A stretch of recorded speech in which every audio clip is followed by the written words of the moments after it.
just gather where the truth once stood. A kingdom of confusion carved out of falsehood. But he walks through the ruins like a prophet reborn. A voice wanted fire, a mic on this door. The chaos watches with an all-seeing glare. Guardian of reason in a world unaware. When the overlord stalls at the edge of the frame, the faithful rise up, they already know his name.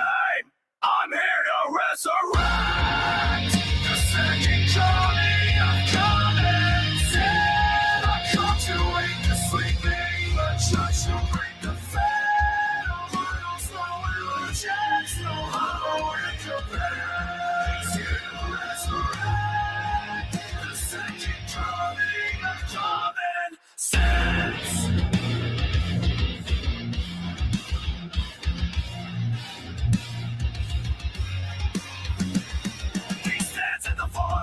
Misled, thinking truth from the wreckage, raising dawn from the dead. Every word is a weapon, shot men declare, exposing every shadow we pretend not to fear. And the overlord rises with the suffering command. A beast of judgment, the mortal chemist dead. On his growl rings through the silence of the night. The loyal understand, trigger keeps the battle is right. I'm here to resurrect the second coming of common sense. I begin the chaos of found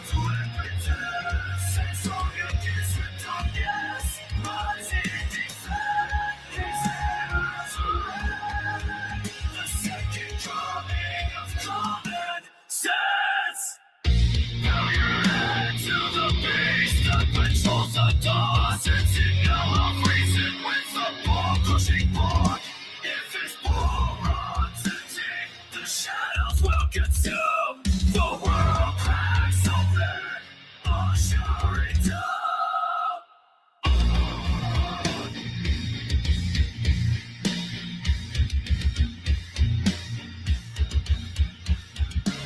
So with the command, AUDIBLE and a core. If you know what's good, feed more the overlord.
Welcome back to the party, everybody. This is Morty, and I am your host, Lutch, aka the Indian Jesus, here to resurrect the second coming of common sense. How is everybody doing tonight? Shout out to King Nirvana. Welcome, welcome, welcome.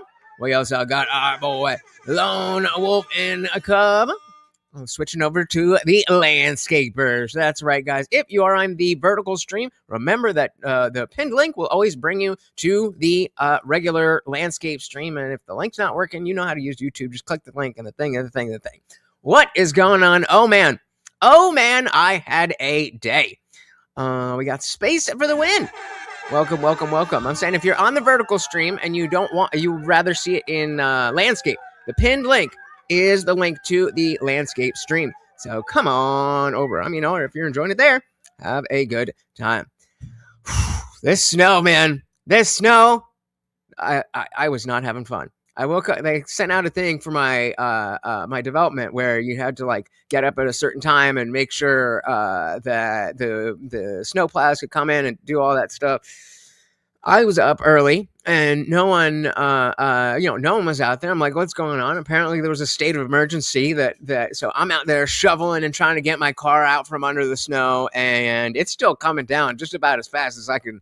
It was not good. And then I had to go on an adventure, we'll say, and I had to drive about 40 minutes in that snow. It was not fun. Also, did some deranged leftist try to kill Trump again? I did not hear about that. If you guys got information on that, let me know. But tonight we're going to be doing something a little bit different in the sense that, of course, you know, the Epstein files is all that anybody's talking about. That's all the rage. We might dip into Mexico a little bit as well. But shout out to Michael Knowles, because he's been doing this bar fight series, and I think that was kind of cool. This is a different one, but I think also lots of fun, and he brings in Benny Johnson for that one. So let's dive right in. As always, guys, if you cannot hear the video, please do let me know. Yeah, it's such a thing. It's such a thing. I'm really like about to move tomorrow. Ugh. All right, let me know if you cannot hear the video. List. No, you're not, are you? I have to break this to your audience. I'm in the files. I'm in it. My name technically appears in the files because technically I trafficked women for Jeffrey Epstein to Les Rex. Today, we're diving into one of the most discussed topics on the internet. We're talking emails, the testimony, and the unbelievably sus timing when Jeffrey Epstein allegedly on live. I am in the Epstein list. Okay. No, you're not, are you? I have to break this. I don't know what that was. Of taking a vacation day. Michael Knowles. And in the other corner, a man who never attended a Diddy whiteout party because he wouldn't be able to wear a black t-shirt. Benny Johnson. Wait, hold on. What? This is Face Off Epstein File. He is always in a black t-shirt. Actually, so am I. I will read a question. Each host will have 30 seconds to scribble down their answer, and the loser will have to give a glowing 30-second read for the winner. Well, gentlemen, I would ask what... So essentially what we're doing is Epstein trivia. Epstein. Come on, what's going on with this, dude?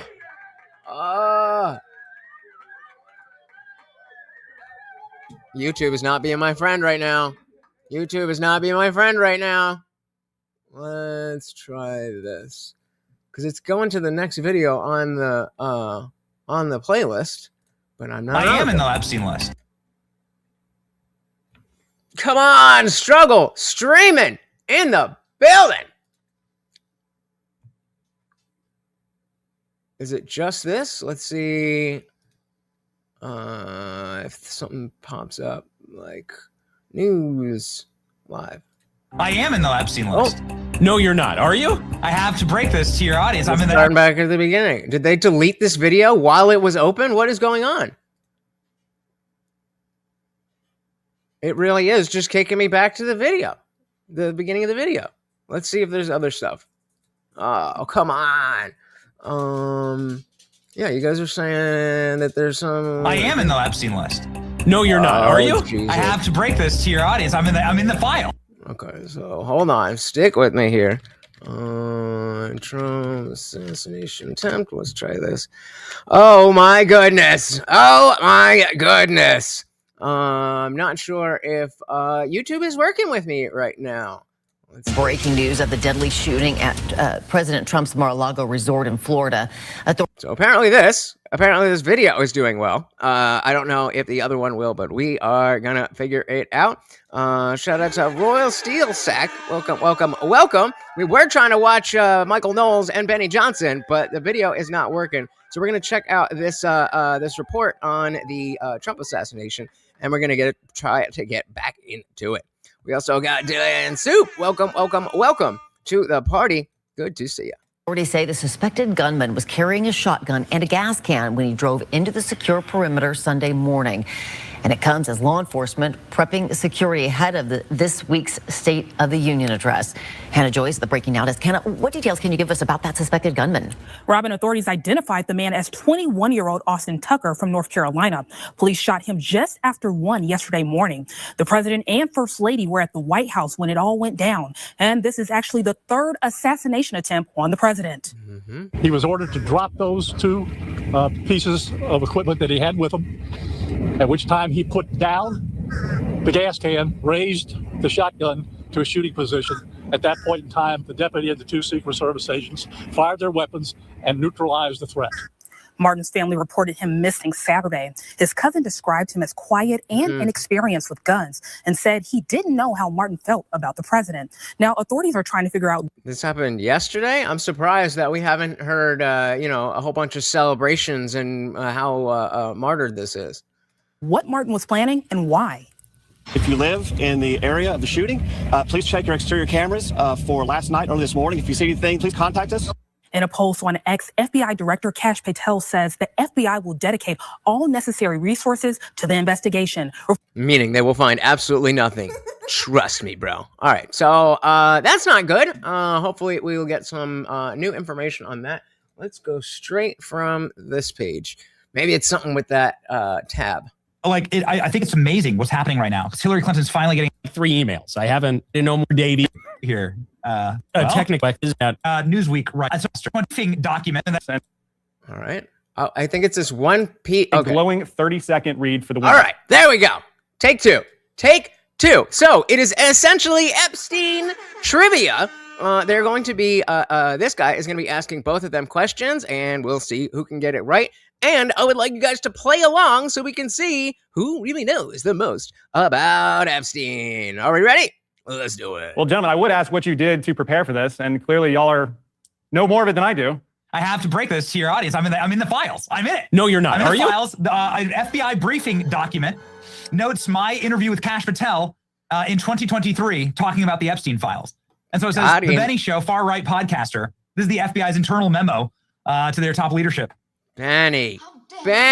So my name does appear technically in the files as a Newsweek write-up. All right, if we're making confessions and stuff like that, I guess I should also point out my name technically appears in the files because technically I trafficked women for Jeffrey Epstein to Les Wexner on behalf of Mossad. Okay. But it's good one, bro. A technicality. That would be on brand, actually, here. So great. This is not a joking matter, Mr. Davies. Can you cut it out with the jokes? How many emails did you read? I try to know more about things than you do, Mr. That's a good question. How many did you guys? I personally have not even looked into any specific emails. Have you guys actually gone through the Epstein file emails themselves? If so, how many were you searching for someone specific? What have you guys done? Because so far, it's been so, it's such a huge drop that it's like, I'm not going to be able to go through 3 million pages and figure out what's what. And so there's people who, that's their job. Let's, get some of those people to kind of parse out where we need to be looking. And then, we have an idea of where we want to go. Davies, but I've read 3 emails. I haven't dug in a lot. I know that I came here with my suspicions that Michael was a trafficker for Mossad, and now they've been confirmed. So that's awesome. So the Epstein's victims are in the files also. You know what that means, right? No? What does that mean? Is this going over my head? Somebody else, do you get this joke? You can just go home from now. This was actually the point. Yeah. So, yeah. Well, that may come up in a question later, but it's not the first one. The first question is, what color dress was Bill Clinton wearing in the oil painting seized from Jeffrey Epstein's New York mansion? What? Really? They couldn't fucking have it on one thing? What color dress was Bill Clinton wearing in the oil painting seized from Jeffrey Epstein's New York mansion? I know this one for sure. How do we do this in such a way where I give you guys time to answer? Because I know somebody knows that. But I don't want to pause it tonight. Someone give me an answer quick. 30 seconds. Oh yeah, obviously if you're I think that was, the underlying joke that that Benny was making, is that obviously people are going to be all over that. Some of it's going to be just innocuous documents, some of it's going to be articles, some of it's going to be stuff like what Benny said, FBI reports and stuff like that. Just because your name is in the files does not mean you are guilty. Shout out to Equality and Deference because vagina over on Rumble. Welcome to the party. Said liked and shared. Thank you so very, very much. You guys know that stuff really does help. It's quick and it's easy and it's free and it helps out so much. Does not even matter If you think anybody's going to click on the link, just by you telling the platform you want more people to see it, they will show it to more people. No answers on what color was the dress worn by Bill Clinton in the oil painting in Epstein's mansion. Nobody? I thought this was like common knowledge. 30 seconds. Wait, don't show them yet, Benny. I showed it. Showed it. Too late. Blue. It is blue. Nice warm-up question. Do you know why it's You guys don't remember this painting? Come on. blue, Mr. Davies? That's easy, dude. I do. That's easy. Why is it? This is burned into my memory. Equality got it. There you go. Equality got it. Yeah, that is burned into my retinas. I don't think I could ever forget that. I'm pretty sure this is the same, the Lewinsky dress. I'm pretty sure that was the inspiration. The blue. Why don't you give us the lore, Michael? Why? No, you tell me. Do you know why it's blue? Monica Lewinsky's dress. Because of Lewinsky. I didn't know if you. I didn't know. You're young. Yeah. You're young. You were barely a glint in your father's eye when the Lewinsky scandal happened. Yeah, but okay. So I'm probably around the same age as that dude. I'm 36. This dude's probably right around there, maybe a little bit older, a little bit younger. But the only thing we knew about politics at that time, I guess in what was that, 98? The only thing we knew about politics was Monica Lewinsky. Same age. Well, that's true. Wait, go. Because I figured both you guys would know this. And listen. Well, there was plenty of glint on that dress. Okay. From the dry cleaner. It was covered. It splattered actually in glint. Yeah, that's how he got impeached. That's how they proved it. Yeah, that's right. So. And censor. But I do want to give whoever knows the name of the painting the actual point. I figured you both get blue. What is the name of the painting? The name of the painting. I feel like if I heard the name, I would be for sure that I'd be like, oh yeah. I want to say it would be something like Clinton. I don't know. Anybody? What is the painting called? Where is everybody? I don't know. Is this like a famous paint? I mean, I knew he had it commissioned, but I think Benny's scribbling something down. He's got it. The painting was titled something. It was. I'm gonna say Monica's Revenge. I'm not really sure. Okay, we got an answer from Equality. Anybody else? Well, actually, I'll read that out. Yeah, the Equality said the Oval Orifice.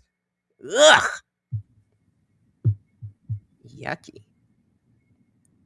All right, Michael, what do you got? Glint on my dress. Okay, that's right. I said Moaning Lisa. Is it Moaning Lisa? Not bad. I think for creativity, I think we should give you that. But no, the name of the painting is Parsing Bill. Parsing Bill. Okay, I didn't. It's not ringing the bell like I thought it would, but a good one, and I'll give it dilly for the Oval Orifice.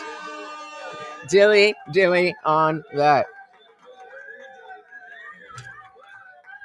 All right, moving on. Okay. Yep, there it is. Parsing Bill. All right. So we'll give you both y'all a point for blue. Thank you. That is it. Paraphrasing Joe Rogan here. That is the "I gotcha, bitch."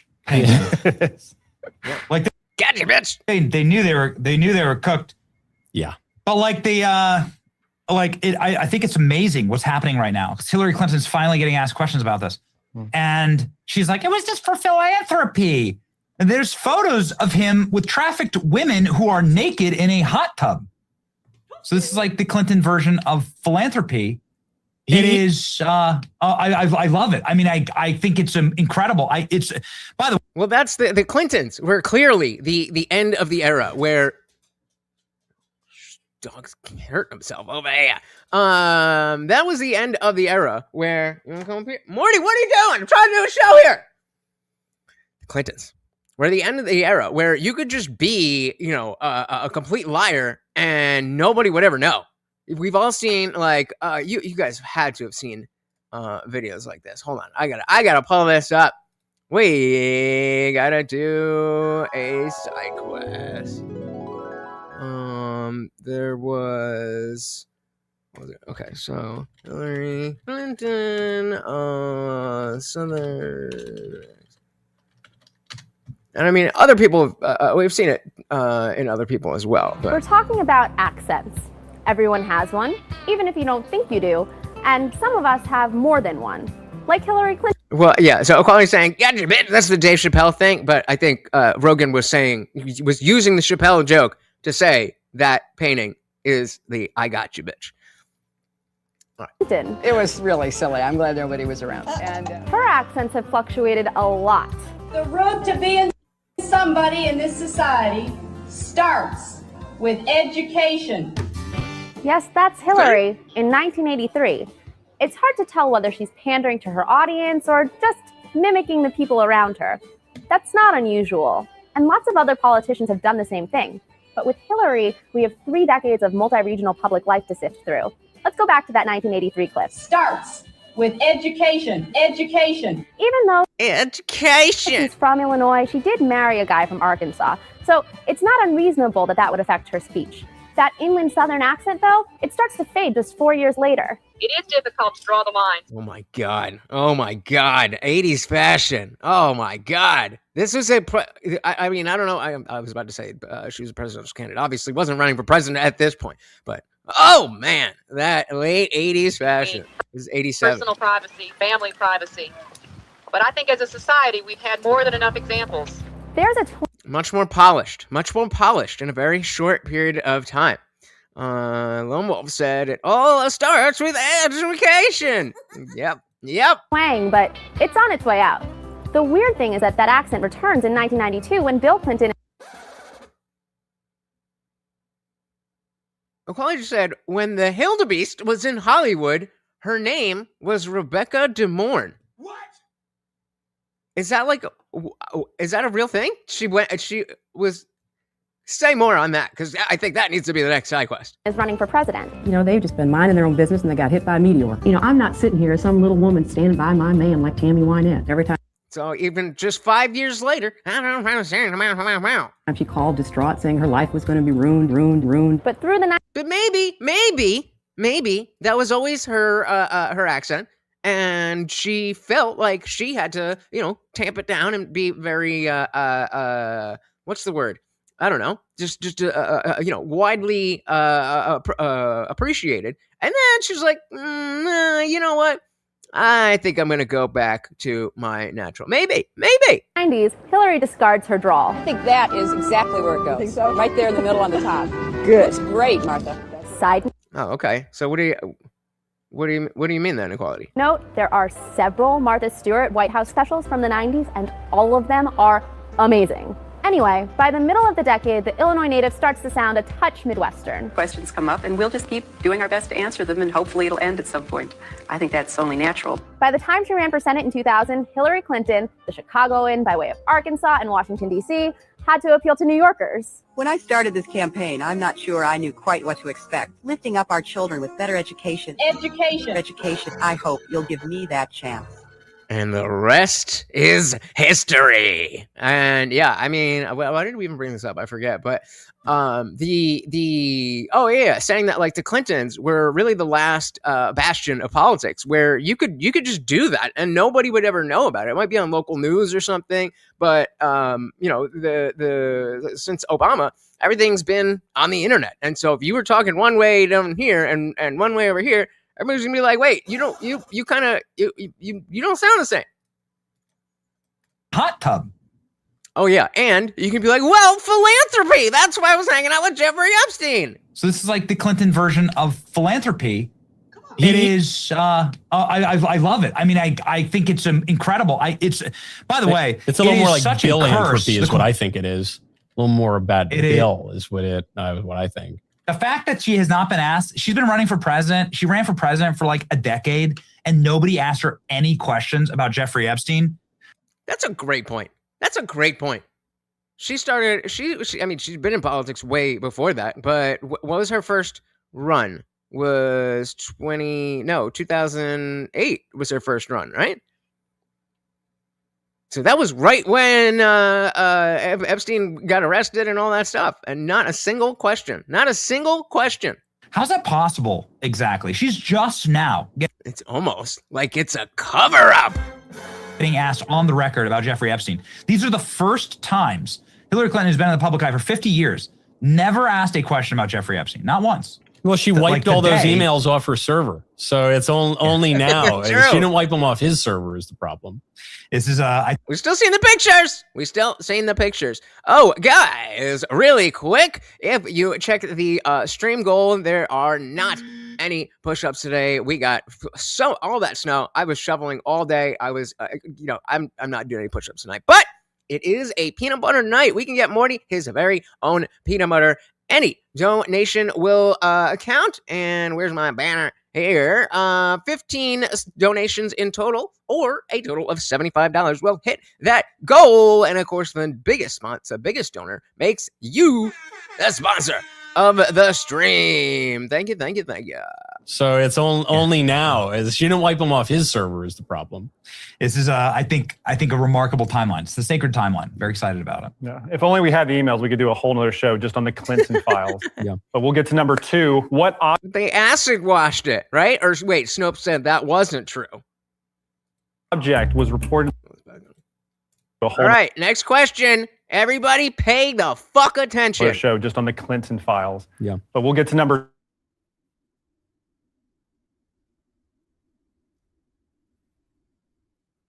Oh, did you? Whoa, come on. What's going on here? Is this playing? Oh, the struggle is real tonight. What is going on? There we go. Okay, what object was hanging from the ceiling? Hanging from the ceiling inside Epstein's mansion that raised eyebrows. What was hanging from the ceiling in the mansion that raised eyebrows? I don't think this doesn't ring any bells. I don't know. I definitely saw when Luke Rudkowski went to it was Tyler Oliveira that went to Little St. James. He went to Bilderberg. I don't remember any hanging. A few things. This is the most thing. Iconic.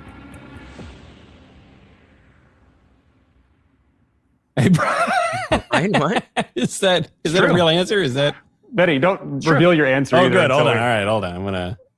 Oh, is this not a speed thing? Did he have a bride hanging from his chandelier?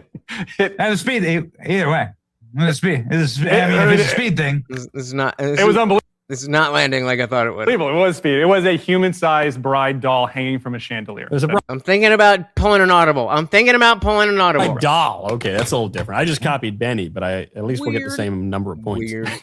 Really? He had a bride doll. Fuck it. This is not working. This is not fun because you guys can't answer. So, hey, here's what are we gonna do? There was I've noticed that for some reason, we all have these the big content creators that we are aware of and we see around, but maybe don't necessarily spend a lot of time actually checking out. You see clips here and there, but everybody loves them, and you just never really got around to checking out what they're really about. And for me, that was Asmon Gold. For whatever reason, I just never sat down and watched him, but I'd seen him all the time and really appreciated him. So there's a video here where somebody tries to expose Asmon Gold. I think I forget the guy's name, but you might recognize him. And I think this will be a good introduction to the channel for me to talk about Asmon Gold. We just have never covered Asmon Gold before. And yeah, that thing is not really doing its thing. So we're going to switch it up. But first, we got to shout out equality and deference because vagina with a $5 Ramble Rand. Thank you. So very, very much. Oh, wait, I got your Rumble thing. Has it been confirmed that Jeffrey Epstein was a Mossad guy? I mean, not 1,000% confirmed, but in any way that really matters. Who was it? Was it Netanyahu or was it Bongino saying that he worked with Middle Eastern intelligence and the what other Middle Eastern intelligence is there gonna be? Shout out to White Buffalo. Welcome to the party. Yes, I really enjoy his stuff, but I just always, kind of skip by. It was always like the longer clips that it's like, I want to watch that, but I never really. And then, one of these days I just started like, all right, let's watch it. And yeah, he's awesome. We got Nate the Dan. Welcome Said so many streamers fall to Asmon Gold. What do you mean fall? Fall to Asmon Gold? Or you mean like he like tried to go at him and get destroyed like we're about to watch?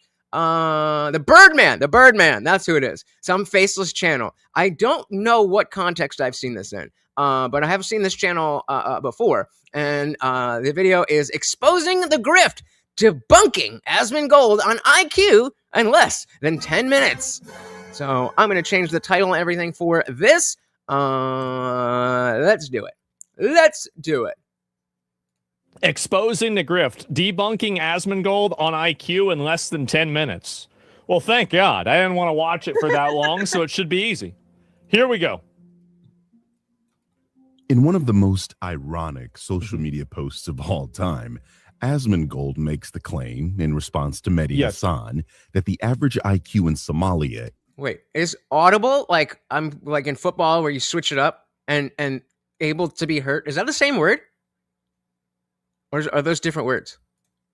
Makes the claim in response to Mehdi Hassan that the average IQ in Somalia is 68. And that I was rounding up, actually. It's like somewhere around 67.67. But yeah. This claim isn't racist, but a fact. What makes this post ironic is the very last bit where Zach claims Hassan's tweet is an attempt to push a narrative. It absolutely is trying to push a narrative. It's trying to push the false narrative that every culture and every group of people has an identical IQ. This is not true. Everybody knows this isn't true. You take 3 seconds and you look at the world and you know it isn't true. Well, I mean, I don't think people who even are like, you know, same or afraid, of race realism or anything like that. I don't even think that they think that. I think, you know, in general, they would probably say something around the ideas that, you know, there's going to be a variance in any group.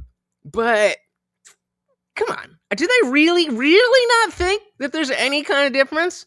Talk shit and then end up destroyed and losing their followers. Yep. I mean, hey, I've been seeing him cook, and he's pretty based. Pretty based. And Dylan said the Birdman is a hypocritical douche. Same spell. Thank you, sir. Lone Wolf said, if you don't think Hassan is pushing a narrative, I have a bridge to sell you. Yeah, I mean, there's nothing, you can't even make fun of that sentence. I don't think Hassan is pushing a narrative. You can't even make fun of that sentence because it is itself such a joke. Quality said, standard procedure of nobodies snipe and ankle bite famous people to acquire vicarious fame. I mean, hey, if it works, it works. But heavy is the head that wears the crown. Didn't forget about your Batman. This isn't true. You take 3 seconds and you look at the world and you know it isn't true. Well, not only is this Asmongold's attempt to push a narrative, but the claim itself that African people have low IQs is also an attempt to push a narrative. Yeah, no, it's a statement of fact. That number typically traces back to the world. There's also a lot of other components to why people have low IQ, and it's not necessarily race. I'm sure that race is a component, but I would say it's probably like a 4th or 5th level component. So the big reason is you've got the big 3, right? 2 of them are like kind of harder to say. So I will say I did watch through this already, but you know, usually I like to be as fresh as I can with you guys. But you know, pulling the audible. Shout out to Brandon Murphy. Welcome. So I'm getting anxious, feeling every day that something crazy would happen since the release of the Epstein files. But that's me. I mean, you ain't wrong to feel that way. This is definitely the type of shit that would spark off some type of shit. You know what I mean? I wouldn't lose sleep over it. But you know, you're not off base. We got Zero Cool. Welcome. Said Hassan is a liberal cuckboy. Yeah. I'm a professional dog trainer, and so I don't even use, you know, I use TikTok just to talk about like movies and TV and stuff, because you guys here don't care about that stuff. And but I was like, fuck it, I'll do a video on Shocktober 7th when he shocked this dog. That video got over 1 million views. The highest number I got in anything anywhere was like 120K, and that was one stream. 1 million views. 1 million views because people just hate that motherfucker, and for good reason. You've got the big three, right? Two of them are like kind of harder to say, and the last one is like a little bit hard. It's a little bit more obvious. Inbreeding is number one. Do you think that inbreeding is going to lower people's IQ or not? Do you think that a society full of people that are inbreeding are going to have low IQs? Is it going to fuck up people's brains? Absolutely it is. You also have the amount of nutrition. You have food. So if you take people that are inbred, that have no food, you are going to have people that have extremely low IQs. This is just obvious. And the problem is that some people want to pretend like this isn't the case, but it's very evident that it is because your brain isn't getting the nutrients that it needs. Now, I think that, again, if you really even assign all of that and you remove all of that, very clearly there probably are some degree of racial differences, but the main factors are inbreeding and nutrition. That's a yeah, and so the lack of understanding from the other side is that, oh, it's because you're Somali, it's because you're African, it's because you're this, it's because you're that. It's like, no. It's Africans or Somalians or whatever experience these things, engage in these practices. And then you get inbred, dumb, low IQ motherfuckers. Low IQ motherfuckers. Racial differences, but the main factors are inbreeding and nutrition. That's a massive fucking factor. And also, if you look at the way that people... Hit me up.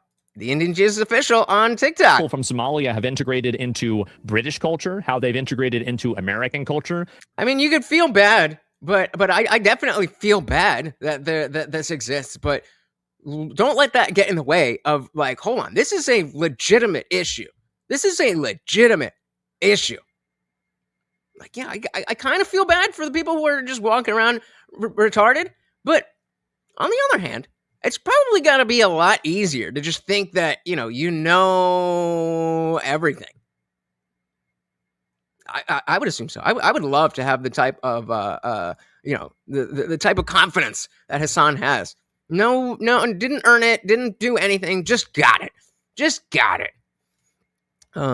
Kidnapped by mom. Said, ever see the Amish and Mennonite inbred children? I have not. But hey, if they're doing it, then white, black, African, American, not African American, but American or African, it's going to affect the children. Have integrated into British culture, how they've integrated into American culture, how they've come from, let's say, Japan, you will see one common variable every single time. It's that these people are total drains on the society. They are massively problematic. They're scamming. They steal things. They do not integrate. And at the end of the day, they are a negative for the societies that they come to. So why would you bring in all of these people that have such a high rate of there being a negative outcome? Why would you ever do that? And that's just a basic argument. That's just a basic argument of we don't want to be like that. It's not even a matter of, oh, I don't like that. You are what you surround yourself with. You're not with the muzzies. Not with the muzzies. Quality said, inbreeding, that would explain rim jobs problem. What? Remember Pikachu? Muslim Pikachu. Stupid. It has, like, if you just take a step back, are you keeping your country safe? Are you keeping your people safe when you allow immigration from a country that has a massive inbreeding? Do you want to know what the percentage of women who are victims of female genital mutilation are in Somalia? 99%. I'm not kidding. Yikes. If you look up the World Health Organization, and they have a study on this. All right, we switched it up. We switched up the title. If you're on Twitch, I apologize. I don't know how to do that from here, but we switched up the title and the thumbnail, so we shouldn't get any clickbait issues. 99% of women in Somalia are victims of female genital mutilation. I don't want to import that culture into my country. I don't want to take the risk that I'm importing that culture into my country. I don't want them here. At all. Better. There we go. Work of Richard Lynn. It's disgusting. This guy, a literal self-described scientific racist. What does that have to do with whether it's right or not? It's in quotes. I mean, is it a joke? Because that's a pretty funny joke. You're calling somebody a word. What does that have to do with this? This man was part of a secret eugenics conference where, and I'm not joking, there were people favorably arguing in favor of pedophilia. So that's obviously bad. But you know what's even worse is probably the fact that pedophilia is normalized over in Somalia. If you're going to act like that's bad, why don't you look at what they're doing? Look at whenever they're getting married. There's no any way you slice it. Any way you slice it. It doesn't make sense to bring these kind of people here. Yeah, this is the guy Asmongold is quoting. Yeah, he said a bad thing, so we don't listen to that. Lynn published a paper in 1982 called IQ in Africa in the pseudoscientific journal The Mankind Quarterly, a white supremacist outlet that is currently... See, he's trying to poison the well by saying that things are pseudoscientific, saying they're white supremacist, etc. You're not actually attacking the argument. You're not actually attacking anything that's being said. You're assigning negative variables and negative attributes to it, and then hoping that people, because of those negative variables and attributes that you're assigning to it, will assume that it's wrong because they're not supposed to agree with things that have these attributes. Yeah, it's something like in the high 90s, high 90% or more of little girls. Let's not obfuscate the fact that that happens when they're young. That little girls are having their genitals mutilated, cutting their clit off, so they can't enjoy the sex, and also they're allowed to be raped with no consequences. I mean, this is not the culture that you want to import here.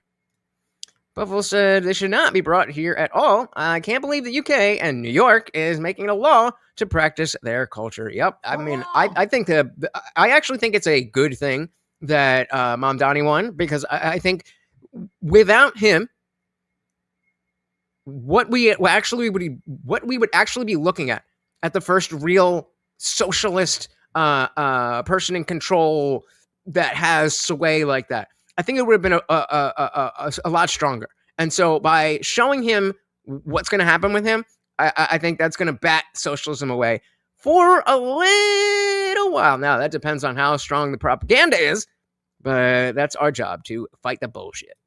That's what he's doing. It's dishonest. Yep. We maintain by the hilariously named Human Diversity Foundation. Yes. Because there's diversity between humans. That's correct. Far-right white nationalist company. Again, none of this has anything to do with whether this is a good or an accurate thing at all. This is more, again, and again, I want to take a step back. It's environmental, it's educational. There is also the factor of inbreeding, which is massive. All of these things have nothing to do with race. And so for me personally, as somebody who is newer to Asmon's content, then I was definitely against this type of immigration, illegal immigration in general, closing the border, deportations, all that kind of stuff. But he goes harder than I thought he did. I kind of thought he was like normie based, but he might be more based than me. Shout out to Cowboy Christ. Welcome to the party. And they're still all factors for IQ. So what's happening is that you just have a person who's throwing a bunch of buzzwords at it to hopefully get people to disagree with what's being said. Oh, you mean like the left? That's their playbook. You're trying to shut down conversation. And you have to keep in mind, let's go back and talk about that eugenics conference that was banned. The reason why these things are banned is because research into this topic isn't allowed. You have to keep in mind that the father that discovered DNA, was effectively had his entire career destroyed because he said that there's a chance that there could be a racial basis for where IQ is coming from. And so the reason why there isn't a lot of research or information in this is because there is a wrong answer. And it's basically politicized science that has been effectively co-opted by activists that will not let people have a conversation about this topic at all. That's the reason what's going on. Mm-hmm. In this journal, Flynn argued that the IQ of sub-Saharan Africa... The guy's a critical drinker, generational hater. What is this? Pull this up.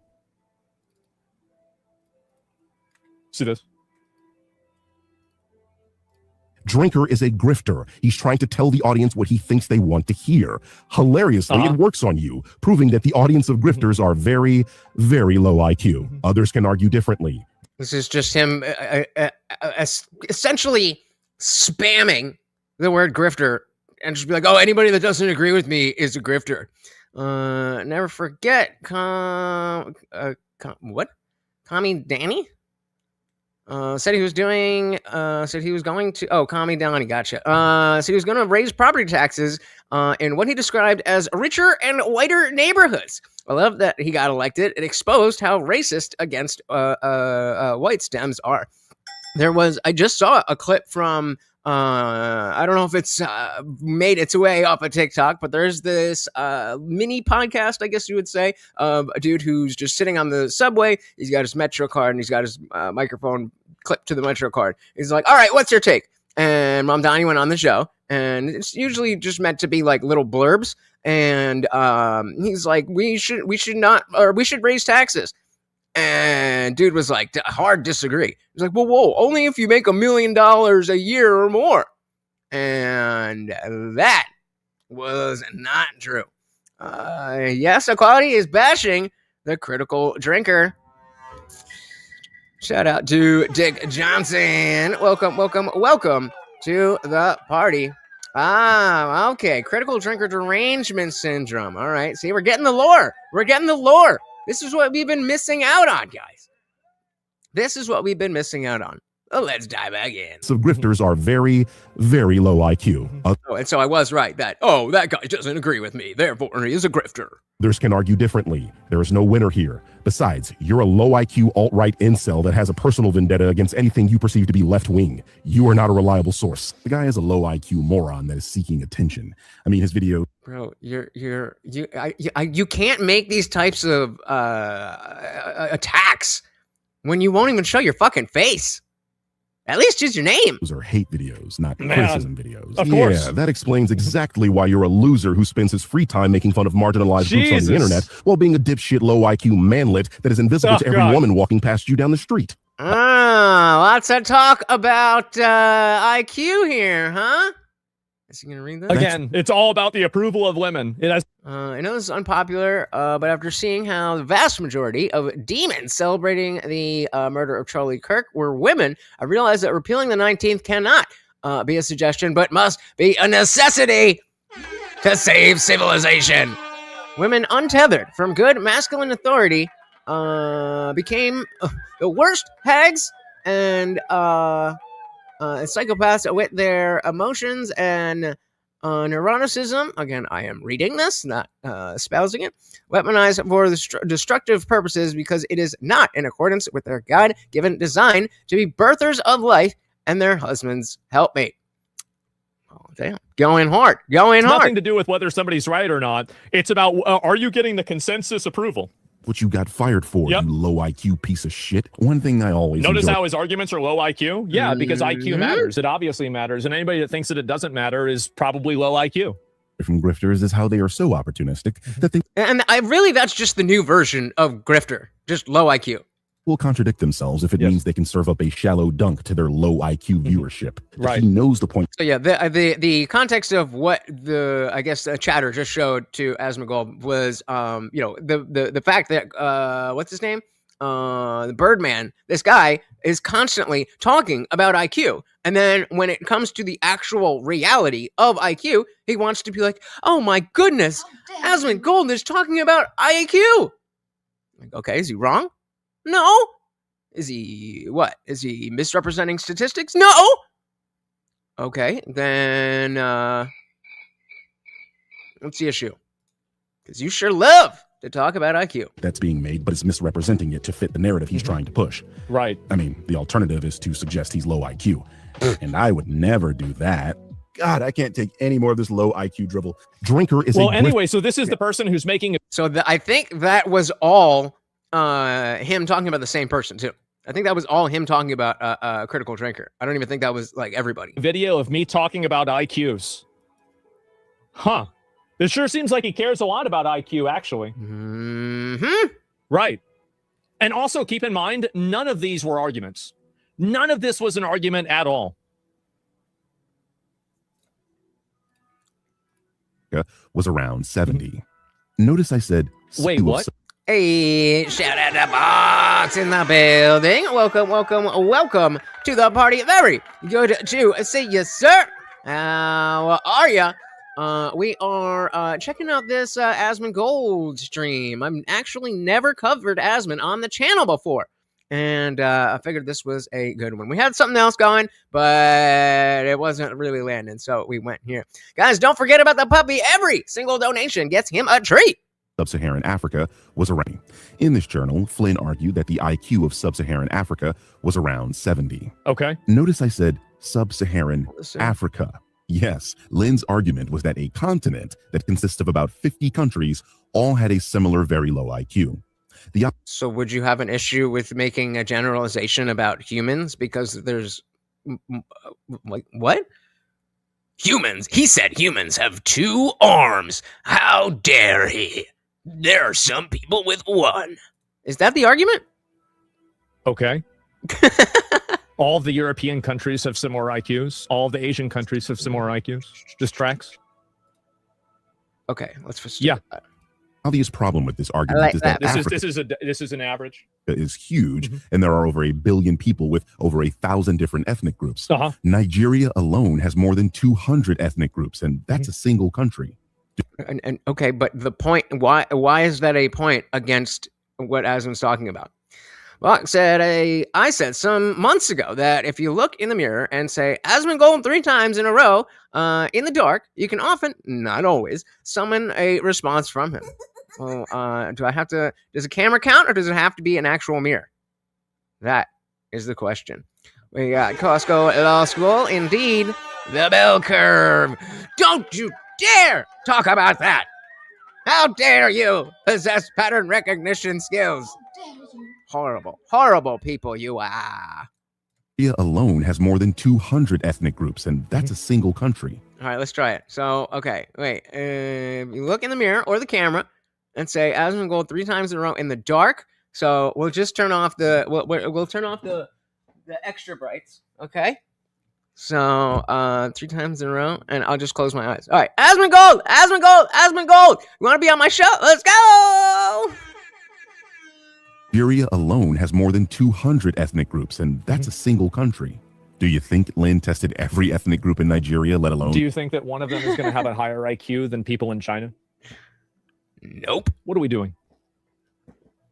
That's my line. What are we doing? What are we doing here, guys? What are we doing?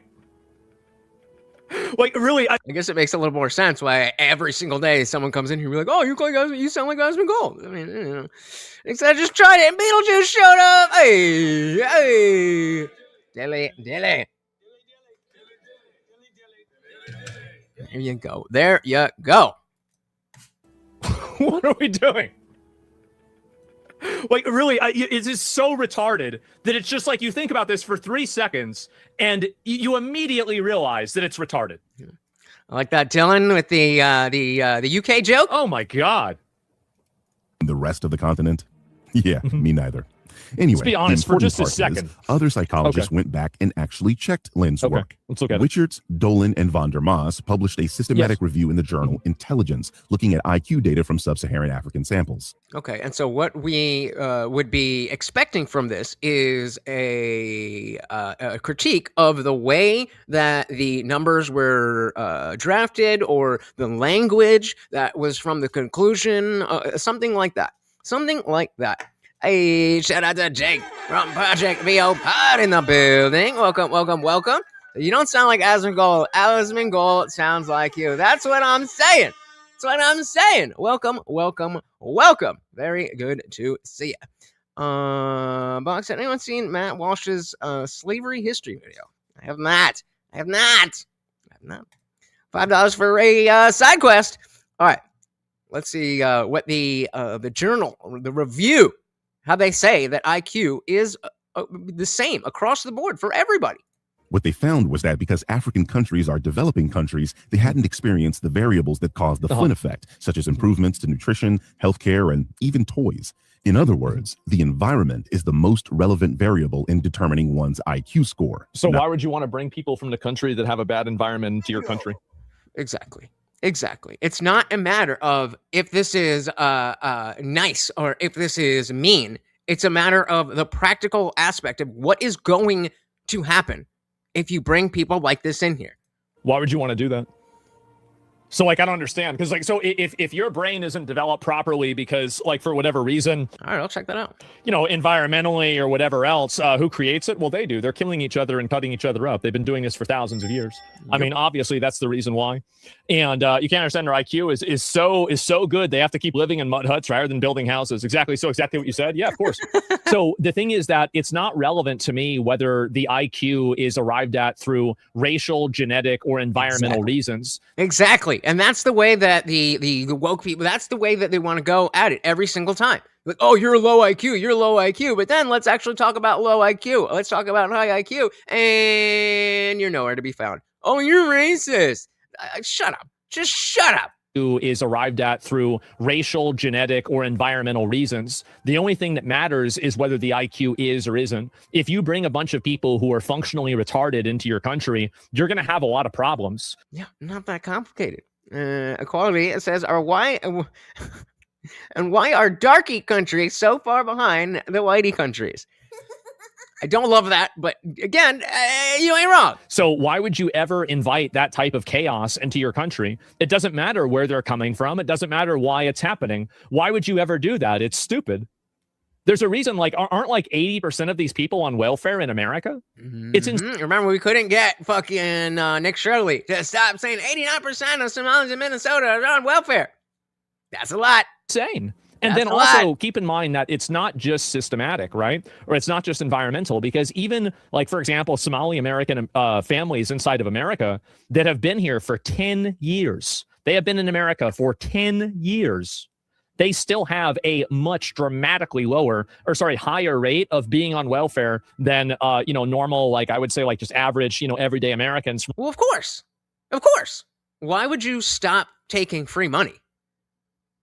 Especially if you don't care that you are stealing that money from the people that you're stealing it from. Like, I would suspect that you guys, if you're just getting free money, you'd be like, oh, this is awesome. And then you realize that all of us, it was just being stolen out of our pockets. You'd be like, all right, we'll work something out. But if it's someone who's like actively trying to kill you and money is just, magically floating out of their pockets into yours, why would you stop that? The general population. That's it. Genetics. Asmon Gold is good, but he's no Indian Jesus. Hey, dilly. I'll take it. Flattery will get you everywhere. Thank you. That gets our... Well, so if you want to know what's going to happen, if you import retards, look at the UK, France, Spain, Germany, Switzerland, Europe. Indeed. It's from the general population. That's it. Genetics. But Yeah, let's maybe rewind we'll have to cover that for a second. It has Because nothing to do whether it's genetics or not. mentioned something. I like Asmon, but politically, he's like 15 years behind me at this point. I'm gonna need more on that. What do you mean he's 15 years behind? We're talking about someone who's directly addressing something that he's saying now that is about the immigration issues that we're dealing with now.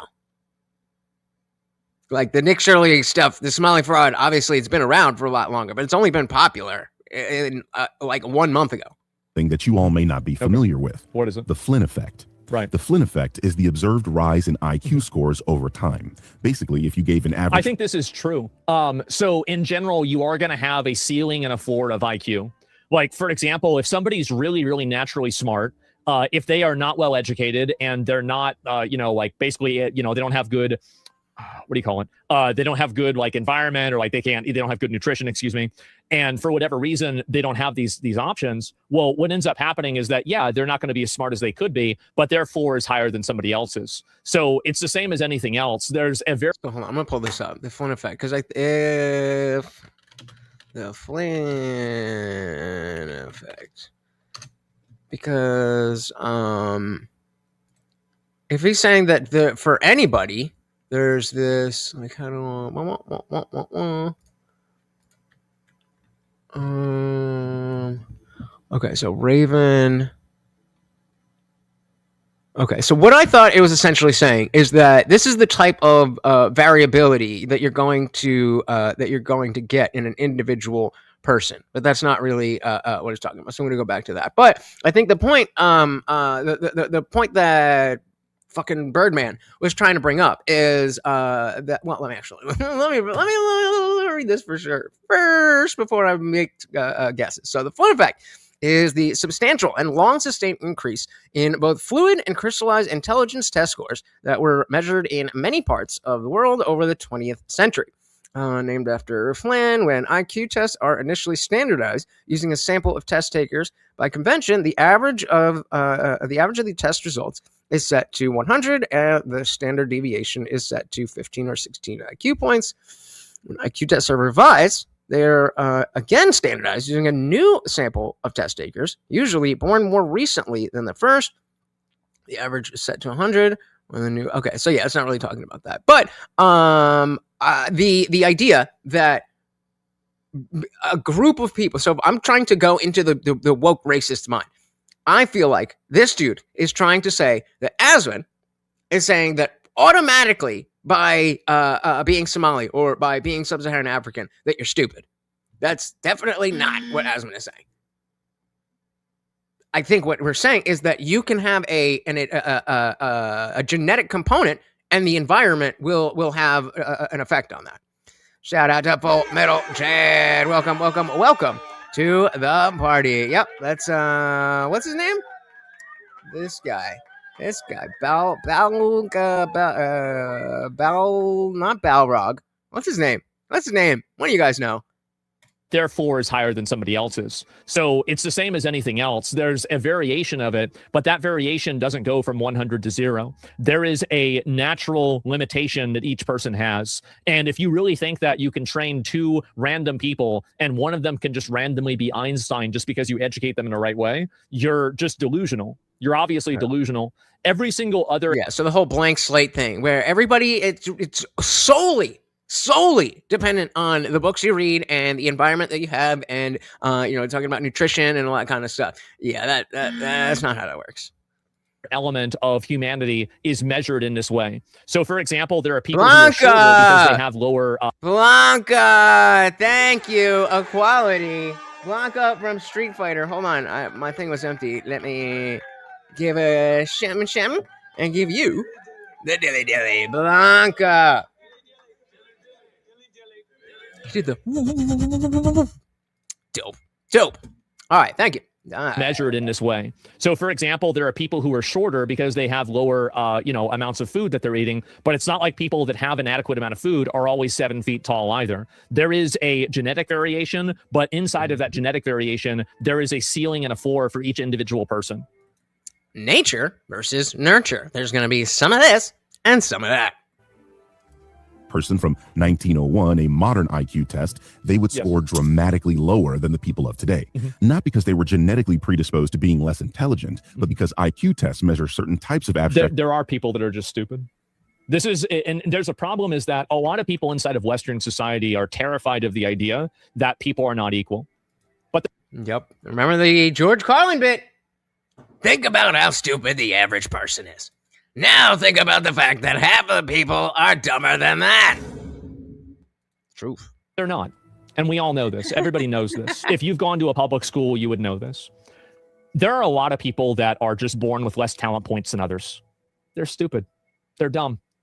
And there's nothing that you're going to be able to do. You're not going to be able to teach them something. Maybe you can make it a little bit better, but you're never going to teach a lot of these people to be rocket scientists. It's just never going to happen.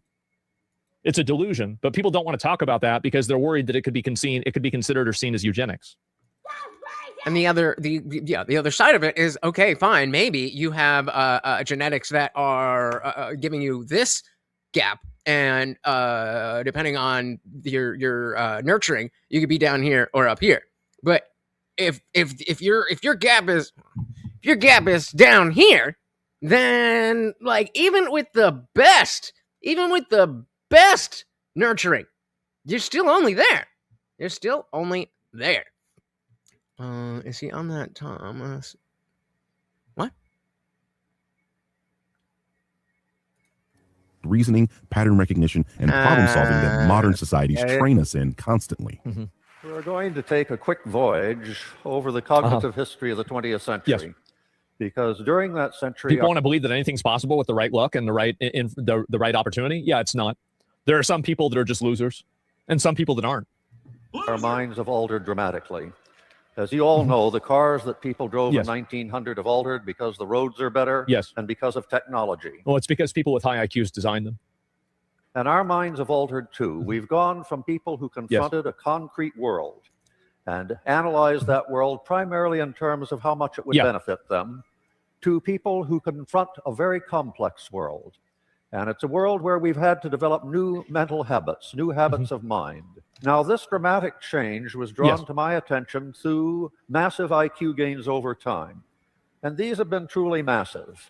That is, we don't just get a few more questions right on IQ tests. We get far more questions right on IQ tests than each succeeding generation back to the time that they were invented. Well, yeah, I mean, we stand on the shoulders of giants. People are getting smarter, okay? Yeah, I mean, think about the back in the day. Pick any time period. Just all of the stuff that you would learn in school had to be actively learned, discovered, invented, whatever. Now you just, especially with the invention of Google and now ChatGPT, like the availability of information is so much easier. Obviously, that doesn't directly line up with people being smarter, but if you want to, you can know shit. On what? What would your TED Talk be? What would your TED Talk be? Back to the time that they were invented. People are getting smarter, okay? This is an argument against what I said. What does this have to do with what I said? Indeed, if you score the people a century ago against modern norms, they would have an average IQ of 70. Yeah, if you're just jumping in, essentially, the Birdman, some guy who is a faceless channel, jumped on Asmongold's position that we should not be importing third worlders into the country because they are not good for the country. If you, namely, I'm talking about IQ right now. Score us against their norms, we would have an average IQ of 130. Now, this has raised all sorts of questions. Were our immediate ancestors on the verge of mental retardation? Because 70 is normally the score for mental retardation. Or are we on the verge of all being gifted? Because 130 is the cutting line for giftedness. And I guess that's an important point in understanding how IQ works and how it's measured. Like, 70 years ago and 100 in 15 years. Those are going to be entirely different things. James Flynn, the political scientist who documented this pattern, showed that IQ scores increased roughly 3 points per decade in many countries throughout the 20th century. I think there's a lot of reasons why that happens. And one of the reasons is a eugenic reason. Whenever you have dumb people that are really stupid, the probability is that they're not going to reproduce. So the reason why is that those dumb people usually make bad decisions. Those bad decisions get them put in jail, and you can't have a kid whenever you're in jail. So that's what happens, is that a lot of dumb people wrong. Well, of course, it's obvious that's true. Well, and when we say mental retardation, that's the medical term. Now it's become like, oh, you're retarded. But there was a time when that was just the word. Is that a lot of the dumbest people are going to get removed from the gene pool, right? What about Idiocracy? I love how people are people are saying the argument against me is it's a movie. The argument against what I'm saying is a movie. So obviously there is, because part of if you remember the beginning of Idiocracy, or if you're not familiar with Idiocracy, movie about the two people that get frozen in time and they go to the future, and everybo's retarded, and they have a chart that shows like, oh, Billy and Bobby, who were really smart and good parents, they wanted, to raise money to do this and then, and they only had one kid and they didn't. Whereas Jim Bob and Sally Mae had just a whole smattering of kids, and through time, everybody becomes dumber. Now, if that was to follow that line, then yes, theoretically, it would work that way. But in order for the world to be that dramatically different, no. The argument against what I'm saying is a movie? What do you mean? No, it's obvious this is true. You're going to have the lowest, dumbest people that, like, I'm not talking about, this is what people don't understand. You're thinking I'm talking about people with like a 90 or an 80 IQ. Yeah, like someone that you're like, oh, I didn't necessarily realize, but you're pretty fucking stupid. But like we were holding a conversation. We were exchanging ideas. That's not what he's talking about. I'm not. I'm talking about people with a 60 or a 70 IQ. This is a totally different wavelength. And those people are probably not reproducing because a lot of those, especially the majority of those people with that low of intelligence are men. Those men are getting put in jail. Now, I do disagree with the sentiment. He's trying to say, like, no, low IQ people don't reproduce. That is not the case. That is not the case. It certainly doesn't happen on the level of what we would expect to see idiocracy. But it is a pretty common thing that, you know, people who are of a lower IQ for reasons like their environment, there's nothing else to do. White, black, or otherwise, there's nothing else to do. You're not smart enough to do other stuff. And you don't have nobody else around you has the intelligence to change it. So you just fuck.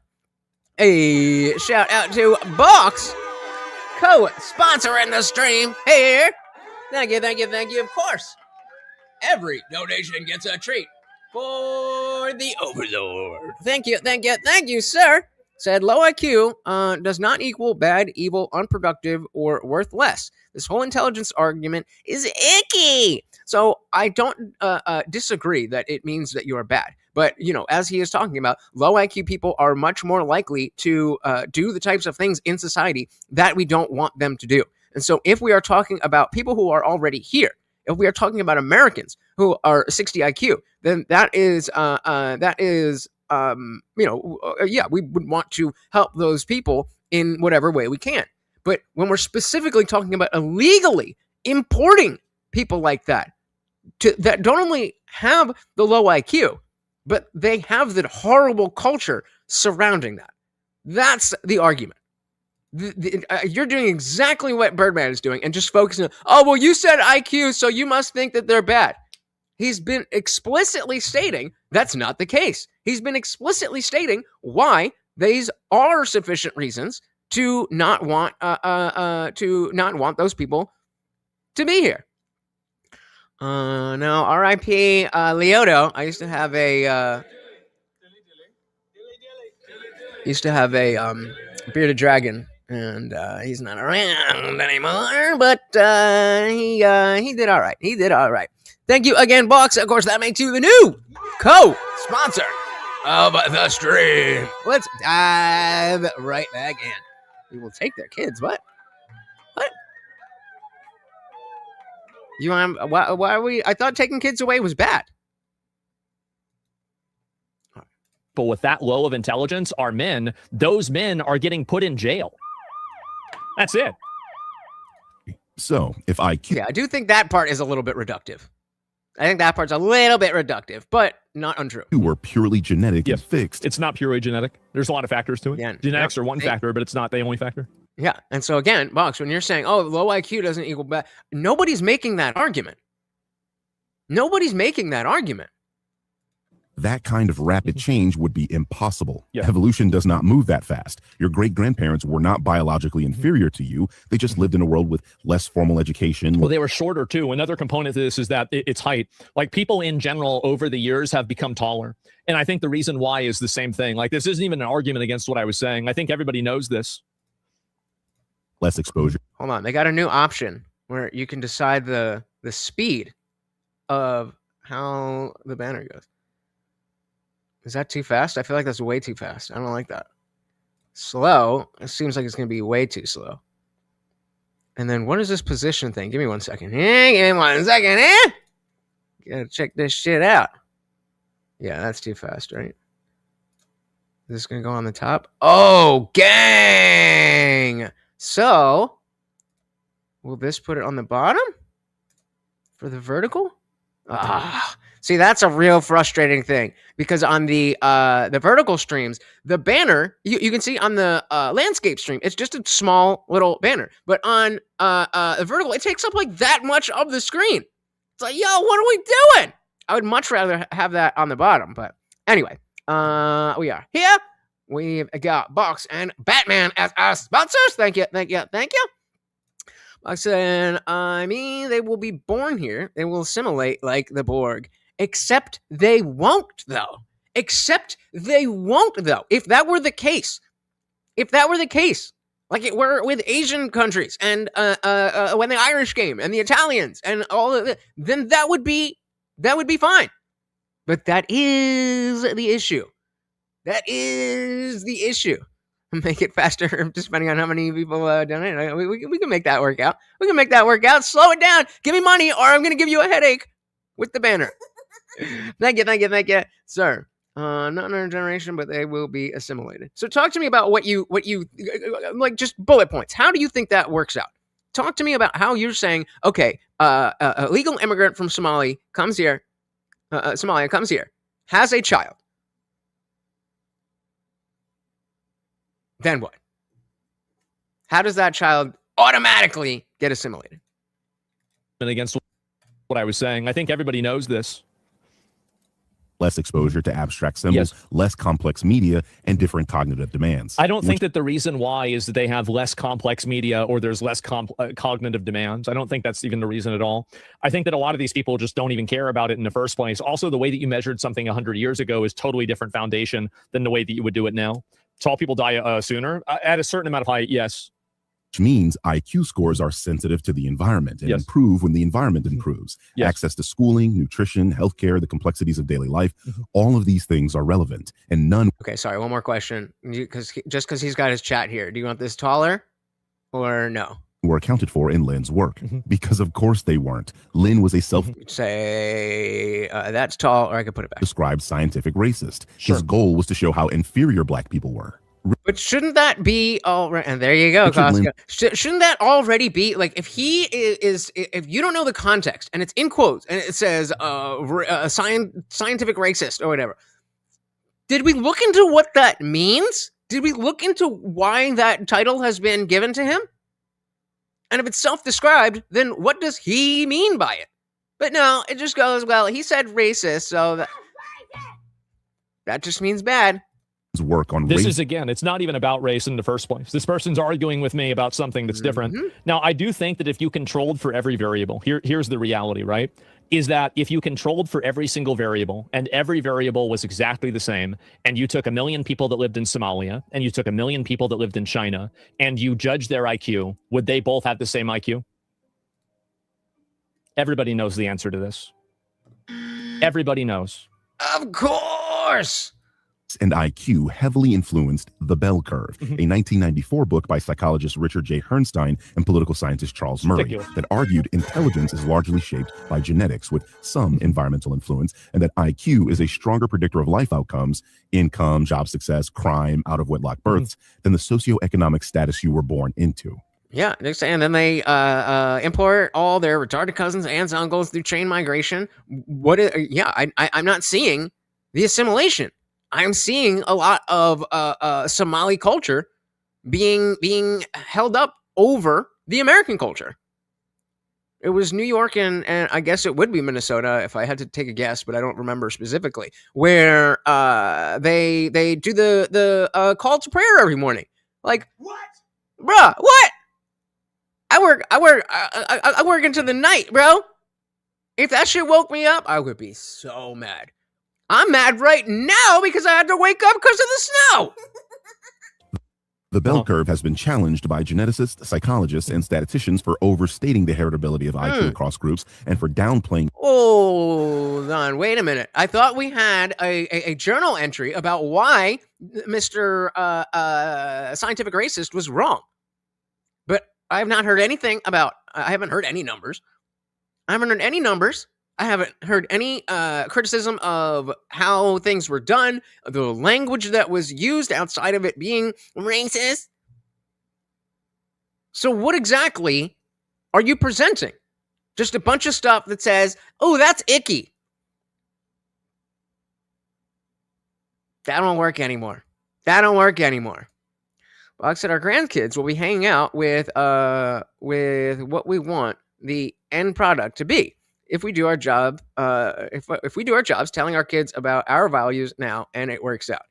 I mean, yeah, in a perfect world, everything would be perfect. I agree with you, Box. The problem is that this is not what happens. The problem is that this happens, and they don't get the assimilation. They don't get surrounded. Excuse me. by American kids with the culture. It is something to be to be pushed against. We talk about I don't know if this falls under the same the same thing, but I just was listening to Tommy Robinson on Timcast, the guy from the UK, and he was talking about these grooming rape gangs that they have. And the problem is that, number one, so many people are coming into the culture. Like, it's so, just the sheer number, it's so many.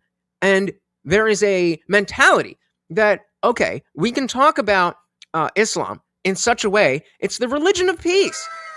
It's okay for us to lie about that so that we can get in. And then, eventually, we can just take over. And then we won't need to lie. And be like, yes, we would like to chop your infant daughter's vagina off. That's not how it works, but yeah. No, well, I mean, but okay, so then you're willing to sacrifice an entire generation of Americans?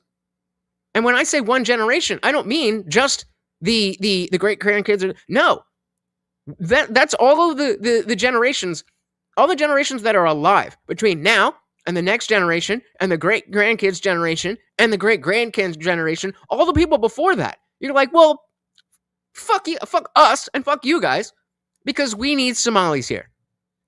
Why? Shout out to Sam. Welcome to the party. Very good to see you, sir. How are we doing? And where's Angry Amputee Man? He was just about a whatever. I don't see it as an FU.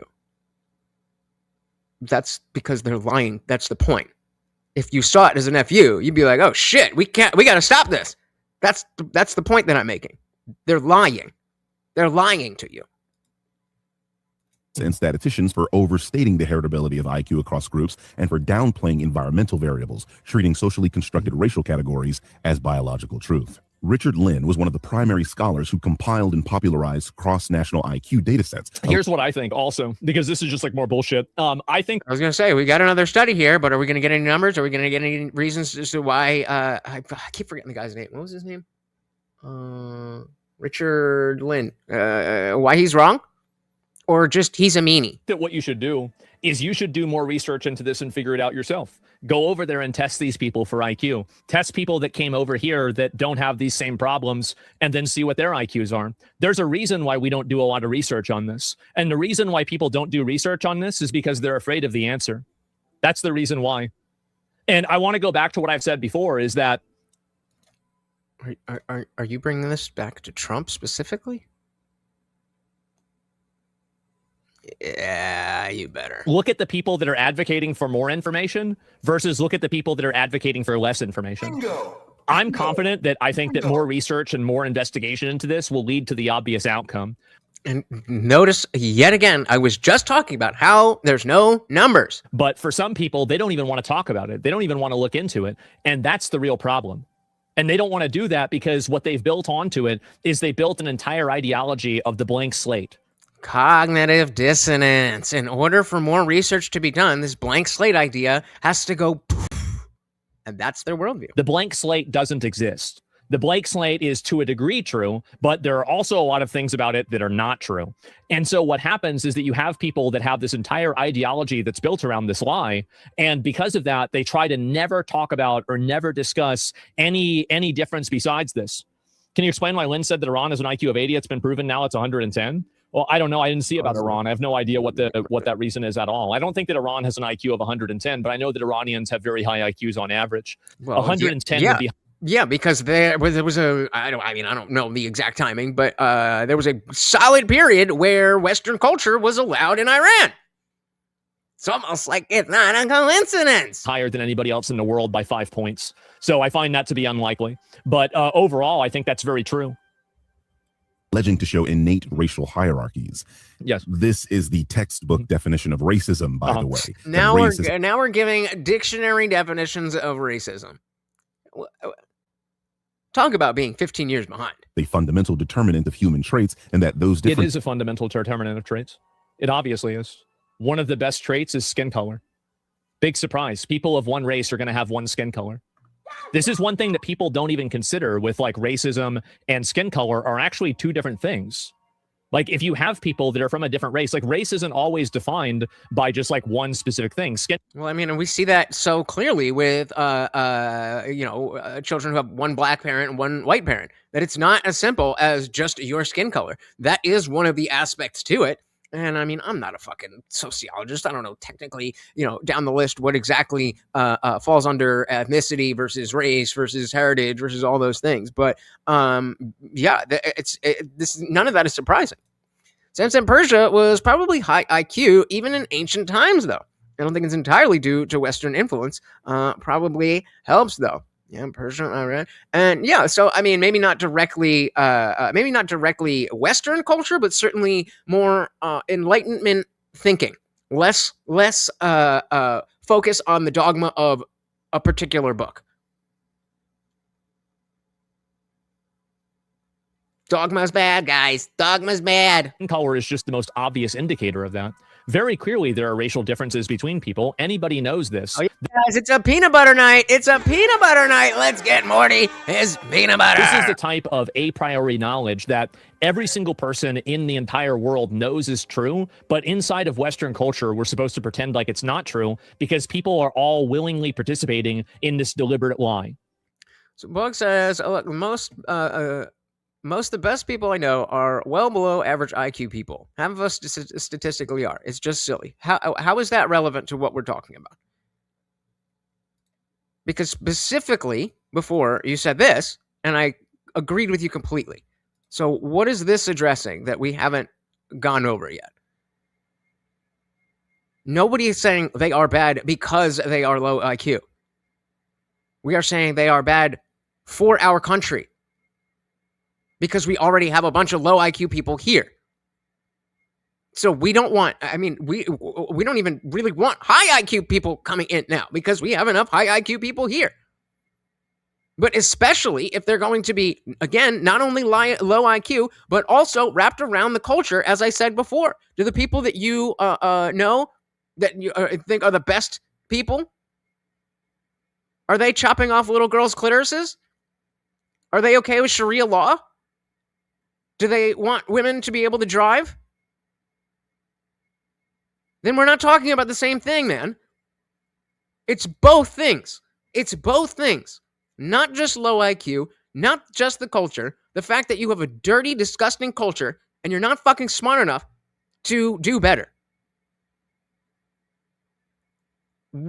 What about them? What about the people that you know being maybe below average IQ and them being good people? What does that have to do with this conversation?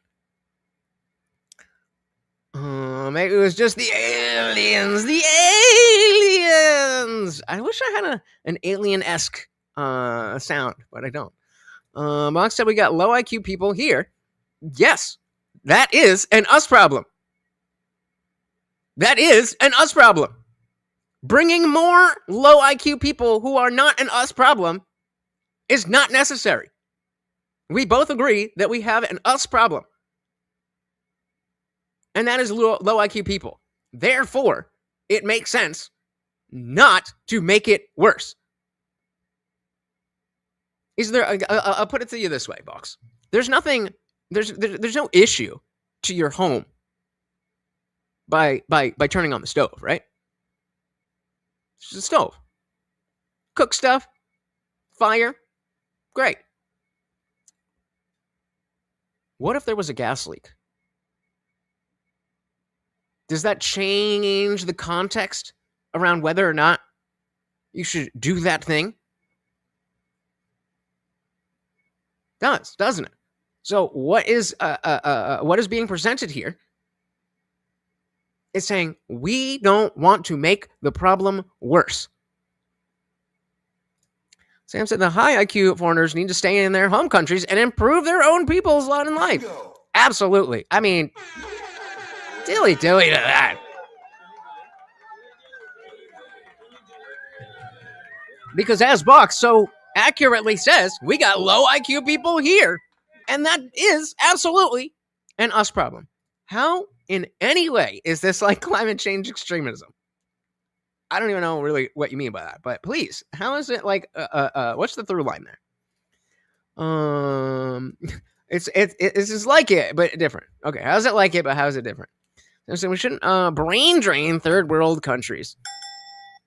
That's a fantastic point, Sam. I completely agree. Because people are all willingly participating in this deliberate lie. Very clearly, race is a factor. It's obviously a factor, same as gender is. Do we need to bring up Taqi again?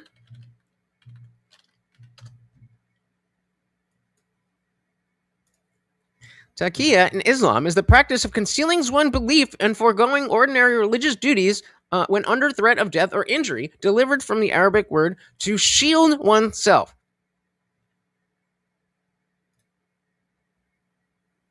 That's what they told you, Box.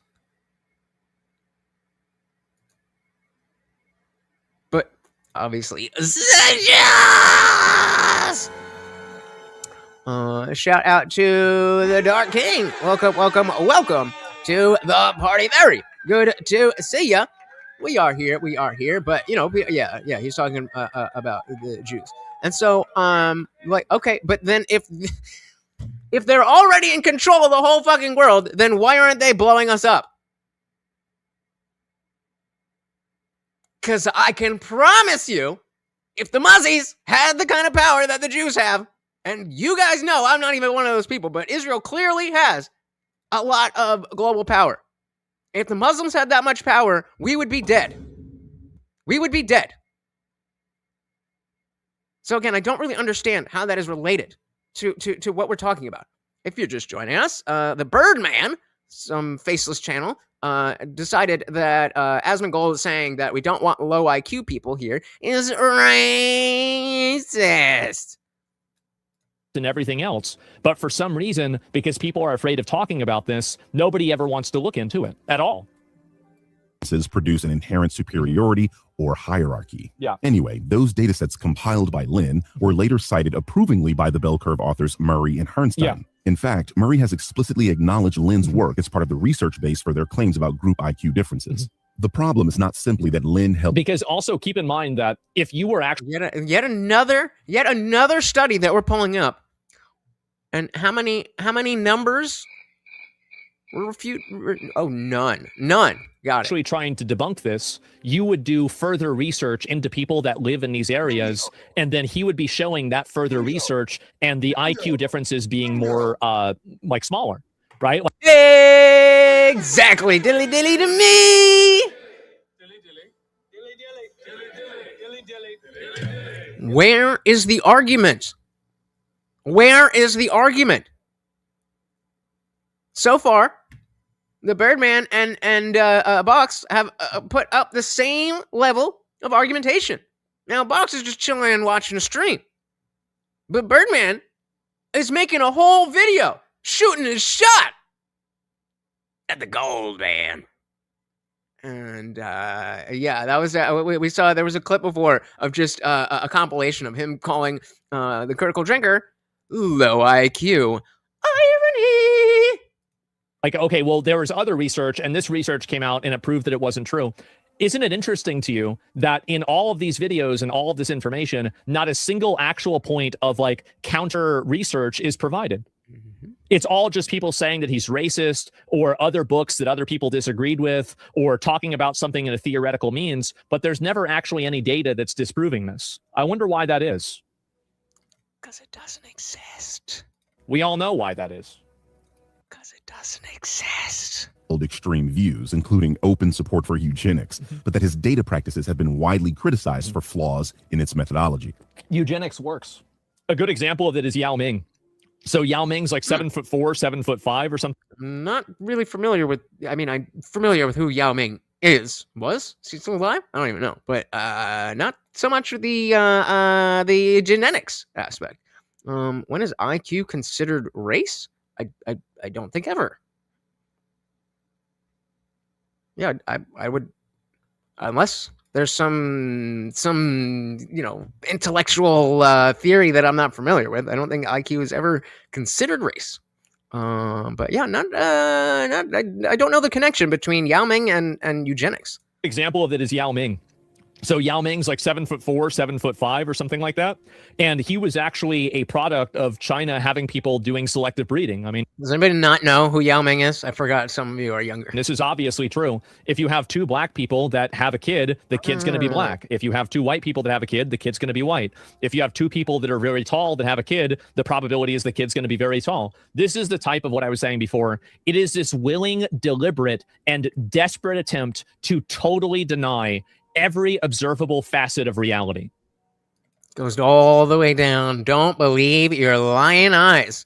So I would say we are blurring a line between our IQ and race right now. Okay, so tell me how. And this reality denial.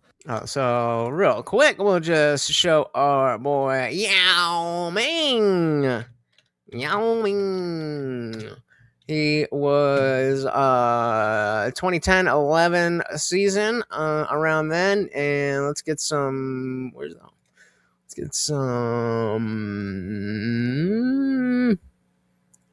so we can get an idea how tall this dude is. There. What is this?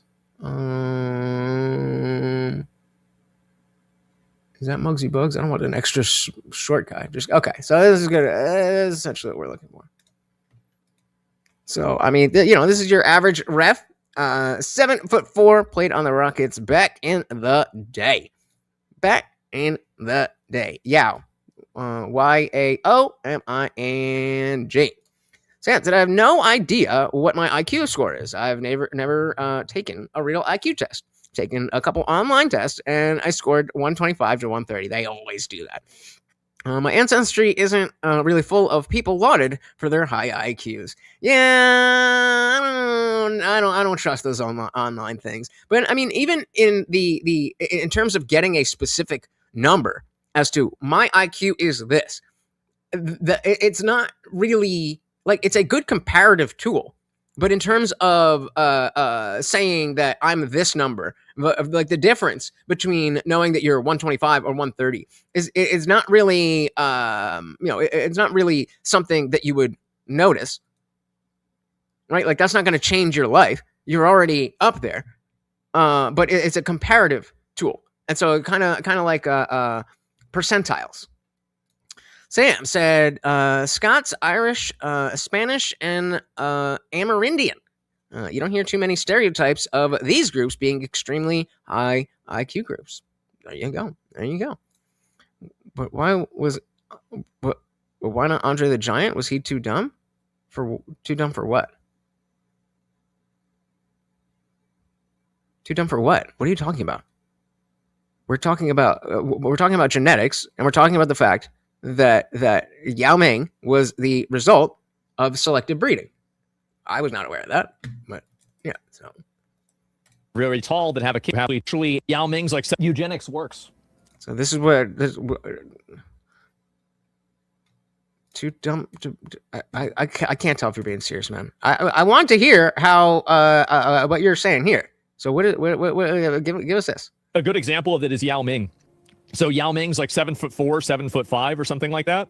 And he was actually a product of China having people doing selective breeding. I mean, this is obviously true. If you have two black people. So yeah, what does that have to do with Andre the Giant? People that have a kid, the kid's going to be black. If you have two white people that have a kid, the kid's going to be white. If you have two people that are very tall that have a kid, the probability is the kid's going to be very tall. Yoga Ming. This is the type of what I was saying before. It is this willing, deliberate, and desperate attempt to totally deny every observable facet of reality. And this reality denial, there is an entire pyramid and an entire temple of misinformation and distorted values that are coming out of this. These are people who are fundamentally, not only are they against science, but they're afraid of the consequences of science. That's really it. That has nothing to do with that. See? Asmon is on point. But he's talking about eugenics, so they're trying to block this stream. They're trying to block you guys from being able to express yourselves. That is why you need to subscribe to the Indian Jesus live every Monday, Wednesday, Friday, 8 p.m. Eastern, and sometimes whenever you feel like it here with Morty, the Overlord. And of course, every donation comes with a treat. IQ, though, what do you think the probability is that the hereditary trait? All right. Here we go. This is for Box. Come on up, bud. And Jake, if you're still out there, you obviously are always welcome. But Box, come on up. I don't want to spend all night on it. I just want to hear your explanation as to. Let me start this so I don't forget. How we are blurring the lines between race and IQ. How is that happening? Traits that are physically observable are the only elements of things that could have anything to do with genetic variability. What do you think the probability is that height and skin color are almost 100% genetically heritable and IQ isn't at all? Probably very low. Really? Think about this for 3 seconds. Yao Ming is like a real-life Chinese version of Ivan Drago from Rocky.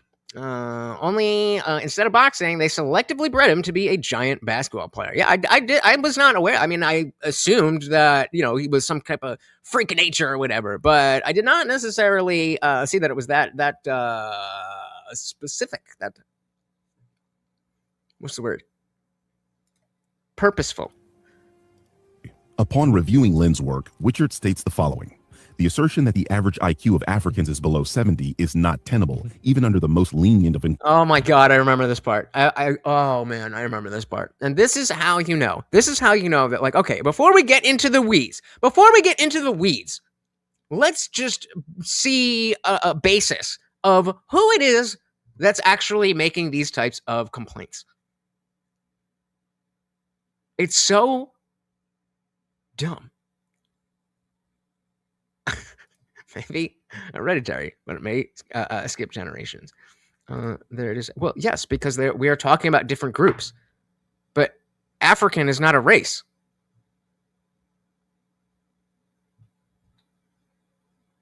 Are you claiming that to make any type of statistically accurate generalization about any group of people is racism?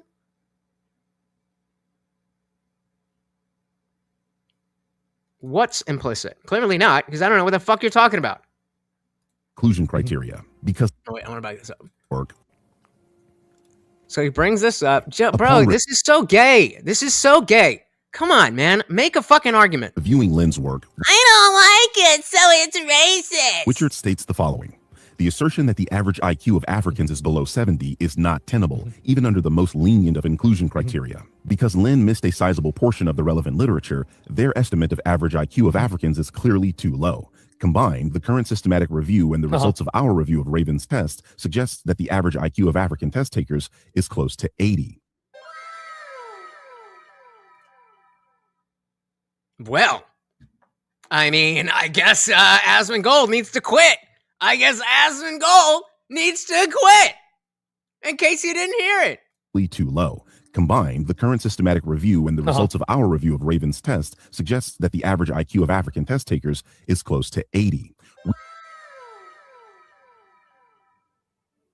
Is this an argument against me? No, bro. They have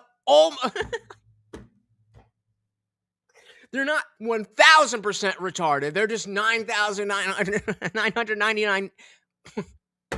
You can't make this shit up. Like, wait a minute. Wait. So you're quoting people who are saying that it's not 67, it's 80? Like, well, hold on. No. Dark King, what you would be able to say is that most gay Americans are or the largest group of gay Americans is white. That's different than saying all. Nobody's saying all of anything. We're making a generalization based on what else we were saying. I think they blocked you, brother. I think they blocked you. Try that one again. So that's where you can make the spelling mistakes. That's where you save those spelling mistakes for the icky words and then fact check the rest, or I mean, spell check the rest. So you're quoting people who are saying that it's not 67, it's 80. Like oh my God, do you? No, I'm glad you said that, because I think this is a very similar type of argument that the guy in the video is making, and I think this is also where Box is coming from. Not seeing that we're saying because yeah, even if you want to say Chinese people in America drive poorly, that has a reason. That has a reason. Driving is very different in Asian countries, and so when you're used to that fucking shit show, I mean, like, let's just take a look at Chinese traffic. Chinese traffic. Just a random. No. Oh, sorry. Let's see. What do we got here? All right, let's see what this is.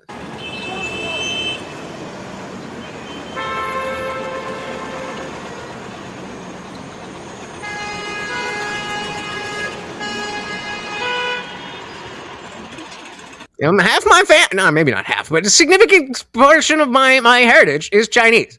But that doesn't mean that I'm a bad driver. I just fucking ripped the roads for 40 minutes, 40 minutes there, 40 minutes back, and I'm alive. All right? We got about, 3 feet of snow? Maybe not 3 feet, but, fucking a minute. Good luck, everybody else.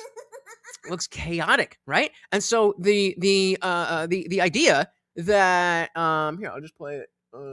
The idea that you would be experiencing this on a regular basis, and there's bikes, there's motorcycles, there's Vespas, and muddling through it, exactly. And then you come here. It's not a wonder why there is a plurality, there is a representation of Asian drivers who don't do very good at following American driving laws. That's not racist. That's not racist. Chinese people are, let's see if we can, let's actually get the numbers. Oh God, what happened? Oh Jesus. All right. Let's see. What percentage what percentage of auto accidents are caused by people of Asian descent? What percent of auto accidents in the USA? Let's see. What do you guys think? Give me a number. Oh, don't give me the two fucking. Which response would you like? I don't know. Just give me the one with the fucking answer. All right. Give me numbers. Numbers in the chat. What percentage of auto accidents in the USA are caused by people of Asian descent? That was a good question. Let's get some good answers. And then, okay, yeah, then we can ask per capita. That's another good one. Come on, give me one guess. Somebody give me a guess. Of all the car accidents, what percentage are Asian? And this is coming from a half Chinese, the Indian Jesus. No, I need to see a number. Y'all bitching out. You're trying not to be racist. Okay, Sam's got 2%. Yeah, whatever. Welcome. Anyone else? Yeah. I've been in 3 accidents. Right? Yeah, but in 3 accidents, and I caused one of them, but I was on drugs. So don't do drugs or drink and drive. All right, Sam says 2%. We're going to go. Okay, Waco, it said 15. Let's see. There's no widely published, blah, blah, blah, blah, blah. Of course, they're going to say that. There's no... Asian people count for 1% of traffic fatalities. Usually they're not like speeding around. They're, doing crazy shit. Bob said 0.5. We got Marilyn. Welcome to God herself. Welcome. 8.764. Let's see. That's giving us that. The fatalities.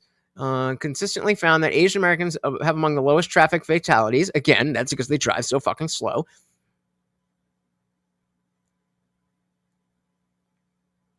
Data shows Asians comprise a small fraction of... I don't care about the fatalities.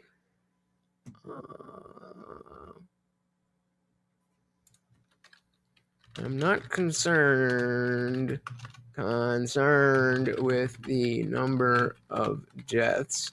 I'm specifically looking at any kind of accident. And what percentage are caused by Asian people? Oh, that's gonna trigger the racism thing. Well, we're not gonna give you racist stuff. Okay, what data is available? Again, back to fatalities. This is kind of, shout out to Pluribus. The non-answer is the answer. Police crash reports and databases do not reliably record responsibility or fault. You can't give me anything. So, do you have any kind of statistic that relates to Asian people getting in car accidents other than the number of fatalities? But I mean, again, hey, well, they ain't saying it because they know. Yeah,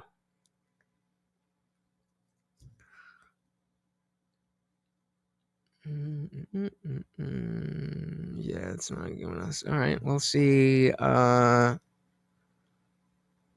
Someone check Grok. See if, you guys, somebody ask Grok, see what they say. But the point is that whatever number that was going to be does not indicate that, oh, this person is Chinese. Therefore, they are more likely to get into an accident.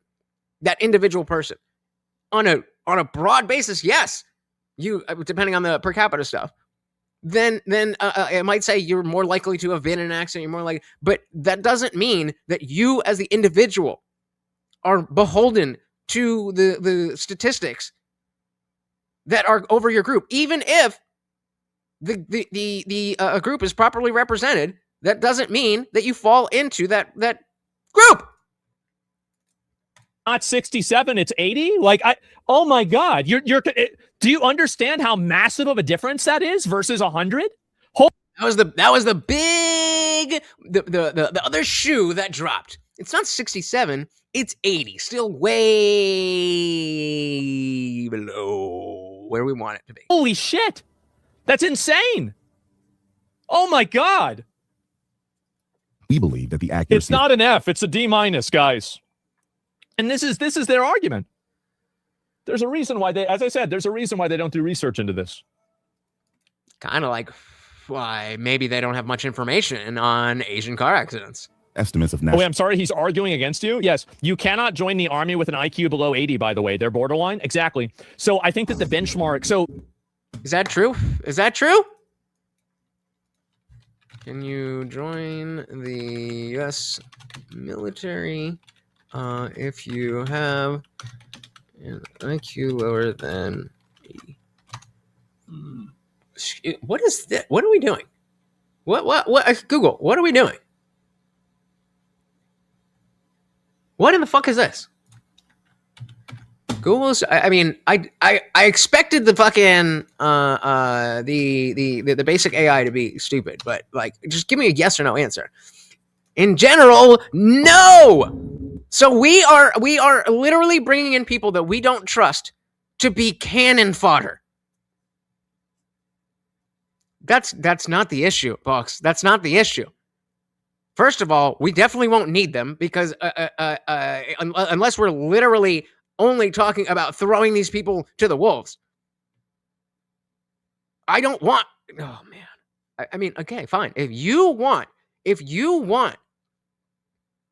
that type of military, then I mean, okay, we just must disagree. That's not what I want brought into my country, and that's certainly not what I want fighting for my country.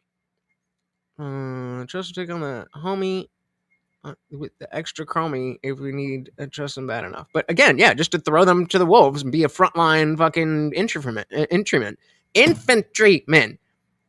which okay doesn't have no use. But the point is, the military will fucking take anybody because of the fact that they're cannon fodder, and you still got to have an 80 IQ. God damn. You cannot be part of the army if your IQ is, I think, below 82. And the reason why is because, and also keep in mind, average. Now, what does average mean? It means half of the people are below that. Yep. Stupid. Uh-oh. Fill a society with a bunch of people where the average IQ is 80, and you're going to have a PvP server. Someone de-anime or video gamify that for me. What is a PvP server? I'm assuming it's bad, but what does that mean? Sorry, it's pretty fucking obvious. IQ of sub-Saharan African countries can be improved considerably. What's the median? Oh, okay. What Richards is saying here is that Lind conducted... Bucks, nobody is saying that stupid people can't die with a gun in their hands. That's not the point. That's not the point. The point is we are saying that these people wouldn't even be allowed in the military, and the military will take anybody. So why are we letting them out into the streets with your fucking children? Player. There we go. Hey, shout out to Guam Tech in the building. Welcome. Very good to see you, sir. We also got TV Viewerski. How are you doing, guys? Welcome. This faceless channel guy is trying to say that Asmon Gold is racist because he's saying that we don't want to bring people with low IQ into our country. And I don't understand what the issue is, except what Bog said pretty clearly, that it feels icky. If you don't really understand what is being said, I can understand why it feels icky. But if you understand what's being said, it's just statement of fact. Median? Oh, okay. What Richards is saying here is that Lind conducted bad Hey, go to 10 liked and share. Thank you. Again, guys, that stuff is free and easy, and it helps out the channel so very, very much. It doesn't even matter if you think anybody's going to click on the link that you share. Just by you telling the platform you want more people to see it, they will show it to more people. Thank you. And guys, we are coming up on that 2-hour mark. Make sure we got Morty getting his food if you want to keep that party raging. Oh, okay. What Richards is saying here is that Lind conducted bad science, and that the average estimated IQ of poverty-stricken African people is actually close to average, which is usually defined. Okay, but how was that determined? By what mechanism? By what numbers did Lenny, where the fuck his name was? What numbers did the original guy use that were wrong? What framing did the original guy use that was wrong? This whole video has just been, nuh-uh. Average, it's actually, wait, what? In African people is actually close to average. 80 is not the average at all. What are you talking about? That's extremely low in America. That's incredibly low. It's low in Asia too. Wait, what? Yep. Which is usually defined as between 85 to 115. So first of all, 85 is higher than 80. So at very best, you're saying, oh, we're bringing a bunch of these people in. Why? For what purpose? We have people like this of our own, as Box also said. That is an us problem. But if you're in this range and you're from, some random shithole country, why should I want you here? Let's say that there's an argument for why certain people should be let in and because or despite their IQ. Why should I want it? Why should I want it? And so 90% of the drunk driving arrests in my rural Texas county are illegal Mexicans. Not Chicanos whose family have been here for generations. It's the mojados. Yeah.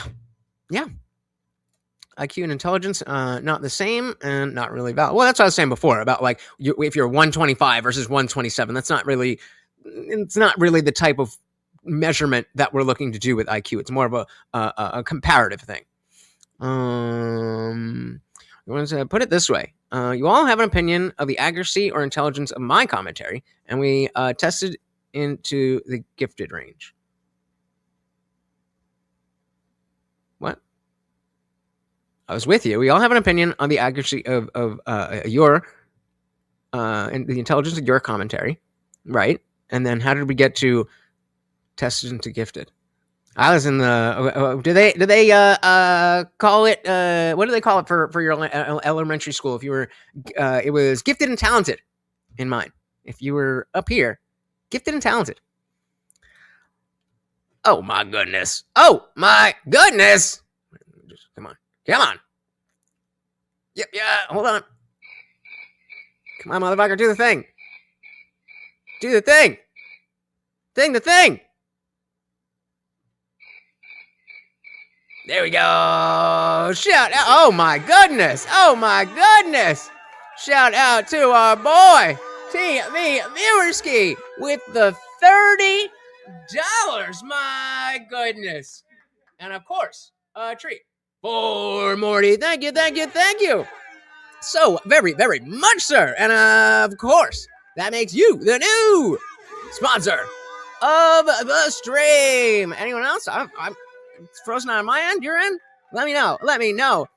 But TV Viewerski, thank you so very, very much. Let's keep the party raging. Very much appreciated. Wait, what? Someone say good or it's good or it's no good or sound or something. What? Which is usually defined as between 85 to 115.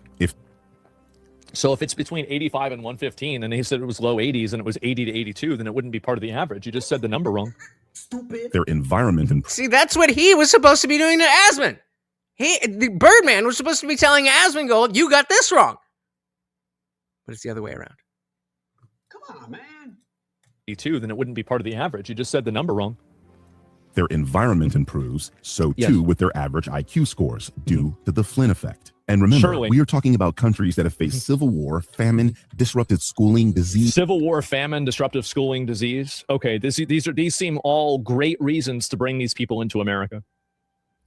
This is such a great list of reasons why these people should come to our country. What is the argument against that?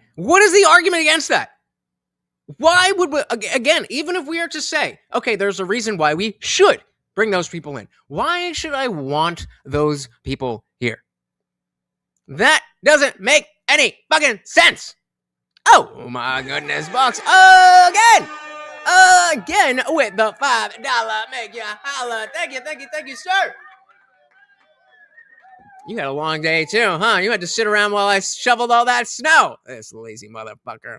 Box with the big 5 said, if I take an IQ test today, then study for a week and take one 7 days from now, did I get smarter, dumber, or just get better at taking the test? I would say the last one. So that's what it's meant. It's meant to be a general intelligence quotient. So it's not about, do you know these facts? Like the SATs like that. I mean, it might not be too far off of an example, but no, obviously getting, like I said, it's not a matter of the difference between, let's say, keep it within normal range. Let's say if you get 103 and then you take it again and you get 107, that doesn't really mean anything. You could just take it 10 times and average the number that you got. And that would be your comparative tool to someone else. Again, it's a comparison thing. It's a comparison. Hey, shout out to Sam with the big 5. Thank you. Very, very, very much appreciated. and a treat for the overlord. Thank you, thank you, thank you so very, very much. Yeah, just I mean, and that's why I'm trying to get an understanding of like, okay, which parts are the parts that he got wrong. But he didn't. He didn't. Thank you again, gentlemen. Disease. Civil war, famine, disruptive schooling, disease. Okay, these seem all great reasons to bring these people into America. This is such a great list of reasons why these people should come to our country. Yeah, I mean, now, like, guys, I wasn't convinced. Now I'm totally convinced. Now they should be here for sure. And extreme poverty, not to mention constant exploitation by Western countries that literally... That's right. It's Western countries' fault why these countries... America bad. America bad. I should have expected it to go to America bad. Those countries are shitholes, but it's America's fault, just like everything else. These are shitholes. And that's the reason why, for example, whenever Britain invaded China and forced them to, buy tea and stuff like that... And I do not. The best we've got for Morty is the not that one. The South Park shirt. So check that out at theindianjesus.com. Got a whole bunch of actually, yeah, let's go to the look at all of that. Theindianjesus.com. We got the Is It Though? We got the projection. And we've got, of course, our end dogma and a bunch of other cool stuff too. Check it out. Whenever Britain invaded China and forced them to, buy tea and stuff like that, and they colonized India, that's why there's no smart people and people successful in China and India. That's the exact reason. Because, see, like, every country that, Europeans colonized is now just totally fucking famine-stricken and terrible. Like China, for example. It's just... Persist to this day. The phone, you're watching this... Well, a little bit of a sarcasm there, if you didn't catch it. Always be closing, baby. There you go. Yeah, we need to do... we need to update that, because, I had somebody else set that up for me. And they don't come around that often. Totally cool. But I don't get any money for those. So I gotta figure out how to make that happen. But I care more that you guys are repping the brand, repping the community, and letting people know that you are a real one. Go and get your shirt. Go and get your shirt. It's just Persist to this day. God. The phone you're watching this video on contains cobalt, a chemical element that is abundant in the Congo. This element is mined using child labor in the Congo, and not only does this mining degrade the environment and pollute the local water system, it results in birth defects of the children born there. Okay, and fair wake up on that. I'm not gonna act like American imperialism is irrelevant to how these countries are, but that's just the way of the world. It's not my fault that it's not your fault either. So why should we have to endure that? Why should we have to endure that? If we just because it's icky if we don't? That's the argument? And pollute the local water system, it results in birth defects of the children born there. So why would you want to bring a bunch of defective kids into America? Now, if you talked about closing the mines and changing the laws, you could do that. I could get behind that. Why would you want to do that? It's stupid. Like, you're making my argument. Like, duh. Like, nobody wants to do that. That's ridiculous. Shout out to, who was that? That was Liberty Plus TV, right? Shout out to Liberty Plus TV. Of course. High levels of cobalt and uranium in their blood. In 1996, the American Psychological Association's Task Force on Intelligence explicitly warned that environmental factors such as education, nutrition, and health significantly influence IQ test performance. Why do they keep warning and not researching? Was it you? Ah, there we go. We gotta give it dilly. So it's like, it doesn't fit. It's not gonna fit, but it looks good, baby. Why is it that all of these people are talking about it, but there's never any data analysis? Yep. Oh, yeah. I forgot we were even looking for that. I forgot we were even looking for any kind of numbers. I forgot. No numbers needed here. Just ickiness. Don't you find that to be interesting? Fascinating. What are the odds of that? With a lefty? 100%. If you ignore those variables and jump straight to biology, well, you're not following the science. They're all variables. So this brings us back to Zach's tweet. Right. Yes, this claim is racist because it was made by a racist whose entire purpose was to denigrate an entire continent to uphold white supremacist narrative. I love the dramatic music. Guys, it's 80. It's not 67. It's not 68. It's actually all the way up there at 80. It's racist. It's racist. Guys, it's racist. Oh, no. Jesus Christ. Keep in mind the biggest mining operations in Africa are Chinese. They usually employ Russian mercenaries for protection. What's this Western bullshit? Of course the Chinese do that. I mean, duh.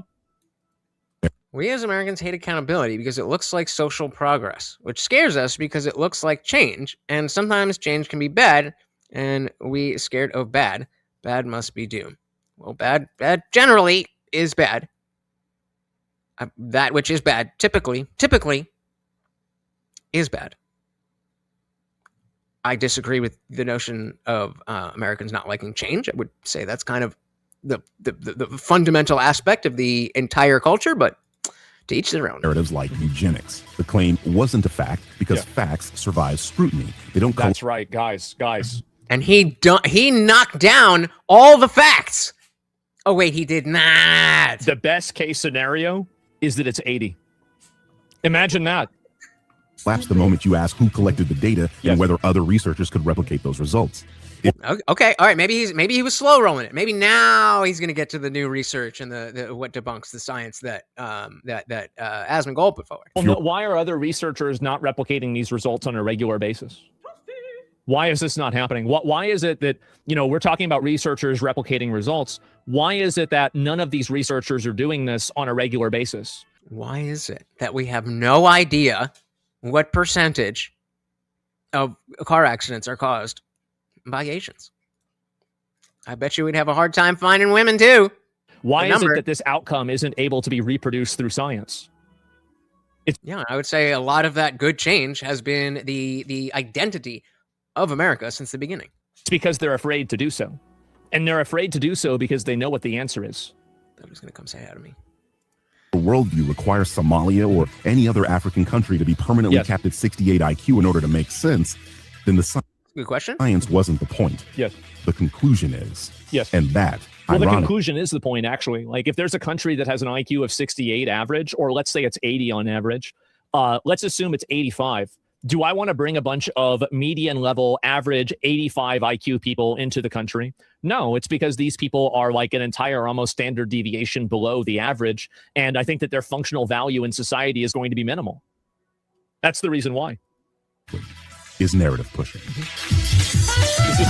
But you realize how, so this is, I'm glad you said this. Megaman said, overall, male drivers were involved in 72% of fatal car accidents in the US in 2023. This tells us almost nothing.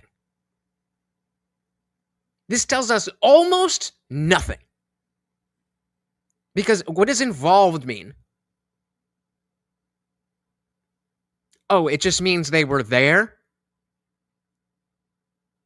So that has nothing to do with whether they were driving, whether they weren't driving, whether they broke laws, whether they... So this is exactly the type of debunking that we've been getting from Birdman here. That, like, well, that's bad because of reasons. Okay, but what's the right number? Because you're saying I have a number, but that number is wrong according to the science. So then show me the science. Chasing Delta So 2004. Everyone chases Gamma now. There you go. There. I mean, dilly. Dilly fucking dilly. Video? Jesus. It's the whole video. Man. That's it? Man, that's sad. Wow, mic drops? I know. So basically, this guy spent his entire video calling me racist. And then when he finally showed the data still showed the exact same thing that I was saying, but he said it was a different number. If you think that there's... Well, okay. I mean, you can't say that. You can't say that. So what? When he brought up his numbers, it was a different number, but it was a different number in such a small margin that the point stands. Like, okay, it's not 67, it's 80. Okay, great. The point is, we don't want these fucking retards here. No difference between somebody with a 100 IQ and a 100 and an 80 IQ. You probably have an 80 IQ. I'm sorry, but there's a reason why the military doesn't let people in with that level of an IQ. It's because they're functionally fucking useless and they're stupid. And the fact is that you don't want to bring... Shout out. We got a Twitcher. Welcome, welcome, welcome to the party.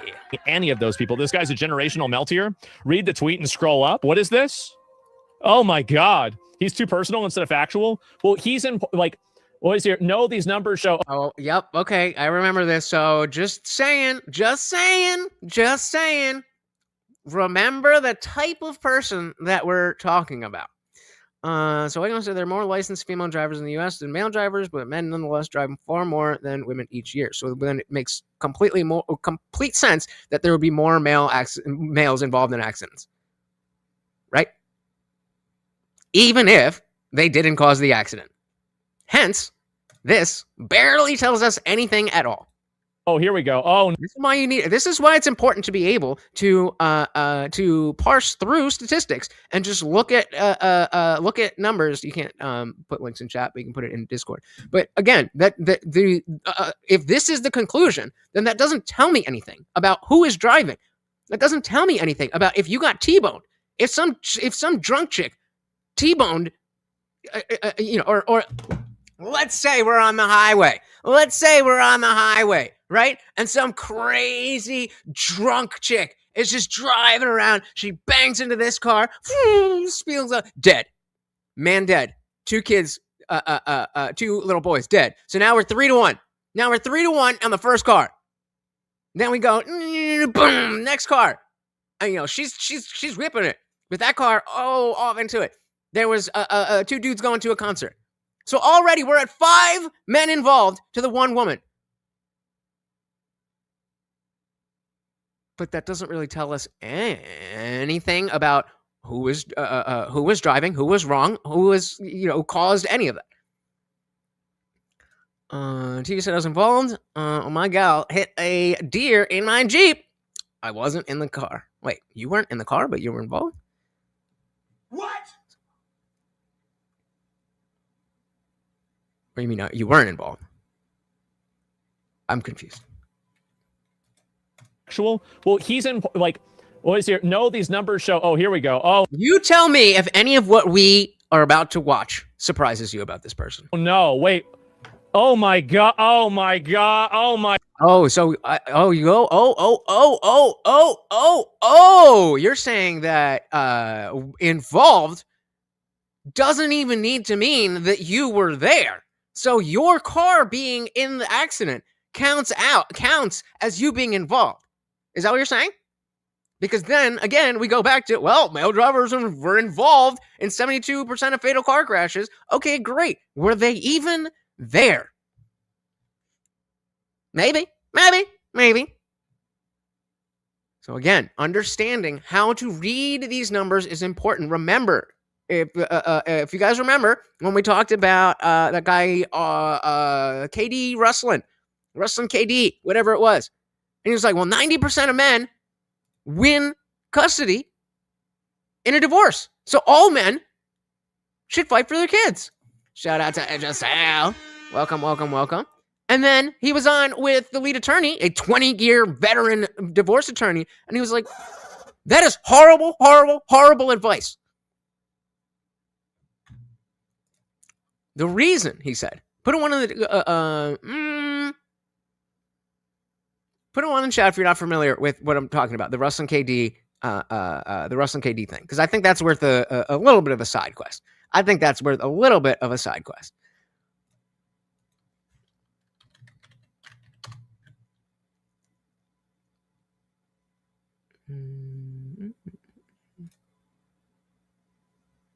that's very counterintuitive.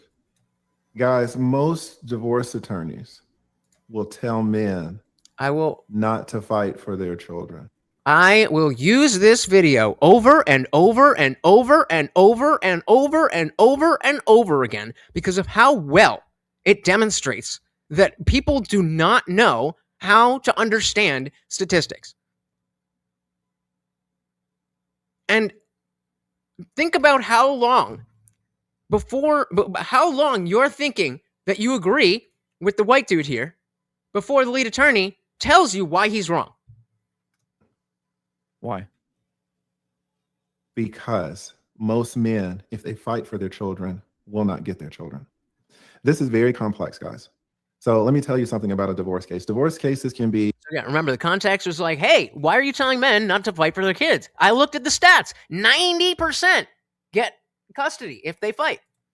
Most divorce cases are fairly cheap, relatively speaking. I mean, it's not these Dr. Dre types of divorces, right? Sure. Most divorces you can get resolved for under 15 grand. You can.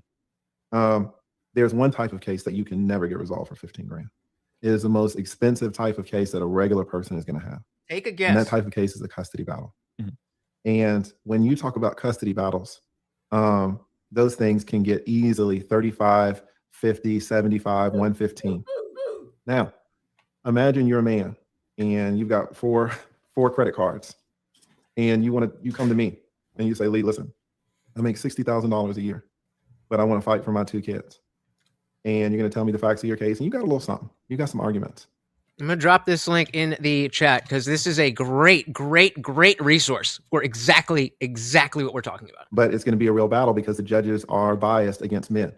And wait, are you just real? Whoa, really? Are you just saying this? Are you joking, or is this real? Are you being serious about this, Dick? So we're going to have to put up a ton of evidence. What are we going to have to put up? Well, we got to do discovery. That's going to cost you $5,000, $10,000, $15,000. We got to take her deposition. But then we also need to get the kids some counseling. And we need to get some experts on the case. We need to get the psychiatrist. We need to get the kids evaluated. We need all their reports. We need for these experts to show up to court. And so you can make $60,000 a year, and I can run up your bill to 80 grand, which you cannot afford. So I have to tell you, I have to say, listen, all right, you got a little something. But if I had to say whether you're going to win or lose, I don't think it's 50%. There are attorneys who will tell you, listen, pay me the $80,000, pay me all your credit cards, and I'm really going to try, and we're probably going to win. And what happens when you lose? They're going to look at you and say, well, we tried. We gave it the college try. Then they're going to take their 80 grand, the 80 grand you paid them, and they're going to fix their house through a couple of semesters of college. Good attorneys don't do that. Good attorneys do the opposite. Good attorneys say, listen, what's going to happen when I start charging this 80 grand, you get up to 30 grand, and you're going to come to me and tell me, you're going to say, Lee, I ain't got no money. What am I going to do? Oh yeah, okay. So I wasn't sure if you were saying this happened to you, or yeah, but good point. I mean, like you saw it from the sidewalk. Does that mean you're involved or no? So good point. Good point. Sam said it's wrestling. I love that guy. Was not familiar with him, but this shows a side that maybe I'm not in love with. No shade. I don't really know him like that, but hey. Buck said I cannot afford an attorney for custody, and I make okay money. I just hope my kids forgive you. I mean, I obviously don't have kids or anything like that, but yeah, I mean, I as long as you are, trying to do what you can, then you got to hope that if the mom's not out there poisoning the well, then you got to do what you got to do. And so exactly what we're talking about. The ability, Bucks, 90% of cases brought custody cases brought by men are won. So you should roll the dice. You should roll the dice. Do not. Grand, you get up to 30 grand, and you're gonna come to me and tell me, you're gonna say, Lee, I ain't got no money. What I'm gonna do? You know what I'm gonna do, Ruslan? I'm gonna drop you as a fucking client because I don't work for free.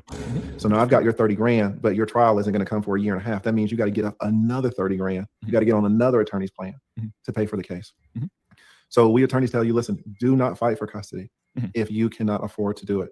And a custody case is it's one of the most expensive cases that a man will ever have, and a normal man, not some NBA player or something like that.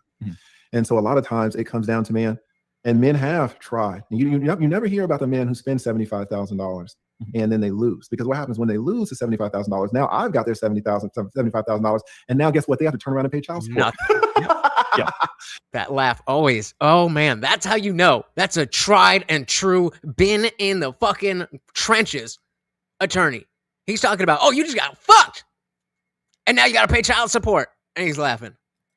And now guess what? They have to turn around and pay child support. You got to turn around and pay. With what? Cold money. Right? Because I've already cleaned out their life savings. So good attorneys, we say, listen, Instead of doing this whole $75,000 thing, what I can do is try to fight to get the most visitation that I can. And most fathers are like, okay, because I can't afford to enter into an unfair trial, lose, and then turn around and pay child support money with money that I just don't have. Now, what's interesting? The interesting thing you say is, shout out to Real Black Betty. Welcome, welcome, welcome. I mean, hey, you gotta be a certain type of a person. Exactly. You gotta be a certain type of person to be an attorney. And he says how he's grizzled, ground down. Yeah, ground down by the industry. But that's why it's so interesting and relevant to listen to. So if you're just joining, Russell KD here is bringing the statistic that 90% of men that fight for custody win. So if you're a man getting divorced, then you should fight for your kids. And lead attorneys, hold on there. Oh, shout out to Real Black Betty for the $2 make you holla, Mr. Puppy.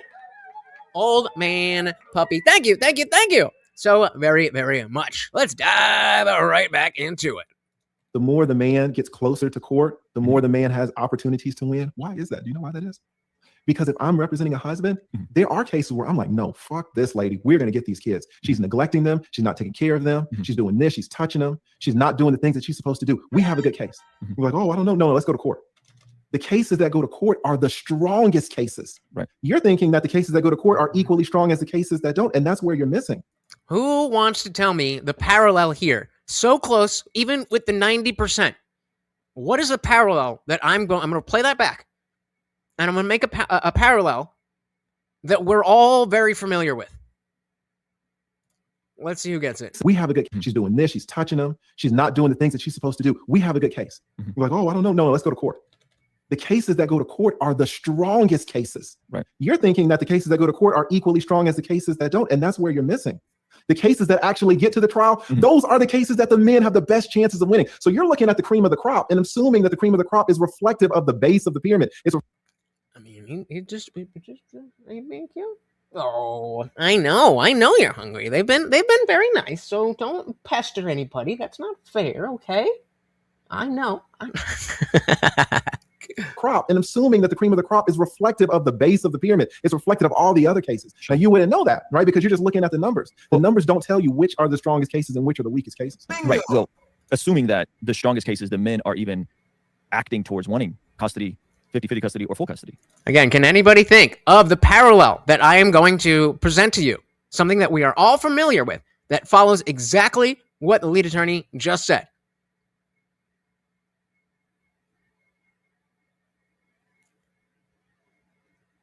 I'll give it one more second because I feel like one of you knows it.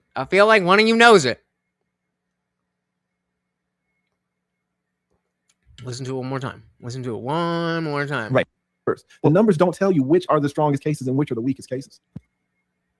The federal fucking government. The feds always win because the feds don't take the case unless they know they're gonna win. Same thing. Right. Well, assuming that the strongest cases, the men are even acting towards wanting custody, 50-50 custody or full custody. That's assuming that in the bottom 90% or the bottom 99% that never see a judge, that there's men there that want it, but you're saying they're getting legal advice saying they don't want it. My buddies who went through this process didn't have attorneys. They just went through it and I'm not sure about what. What'd you talk about, Willis? Fought in the court system on their own behalf. Right. So we agreed that the vast majority of these cases never even make it before a judge. The ones that do make it before a judge, the man has the higher shot in winning. Correct. Right. Correct. And so you're saying, but you wouldn't give them that sort of advice. And I would say, well, why not? Why not give them that sort of advice? And do they always need an attorney in a situation like this? When, again, and this is me being honest with you, I'm saying I've seen it anecdotally play out where brothers didn't have attorneys. They went in, they got their kids. They went in, they had an argument. They said, hey, I am the primary care provider. This is how I take care of my kids. The kids. Oh, duh. I was like, I'm not sure what, as I just fucking asked you a giant question. You want to stay with me? Stupid. They got the kids. Right. And so I understand what you're saying. I understand that you're saying, hey, the odds are in our favor, this and this and this. But I'm saying empirically speaking, the numbers don't look like that. And then if we can escalate it to that point of, hey. So now he's saying, well, the numbers are different than the experience you just gave me. Which is not not the worst thing ever. But instead of saying, well, the way that you would want to respond to that, because look at the attorney, he's like, what the fuck are you talking about? I just explained this to you. Yeah, sorry. That just I say things and then I move on to the next thing. My bad. It would be one thing if Russell was like, okay, what you're saying to me makes a lot of sense, especially if you brought this up.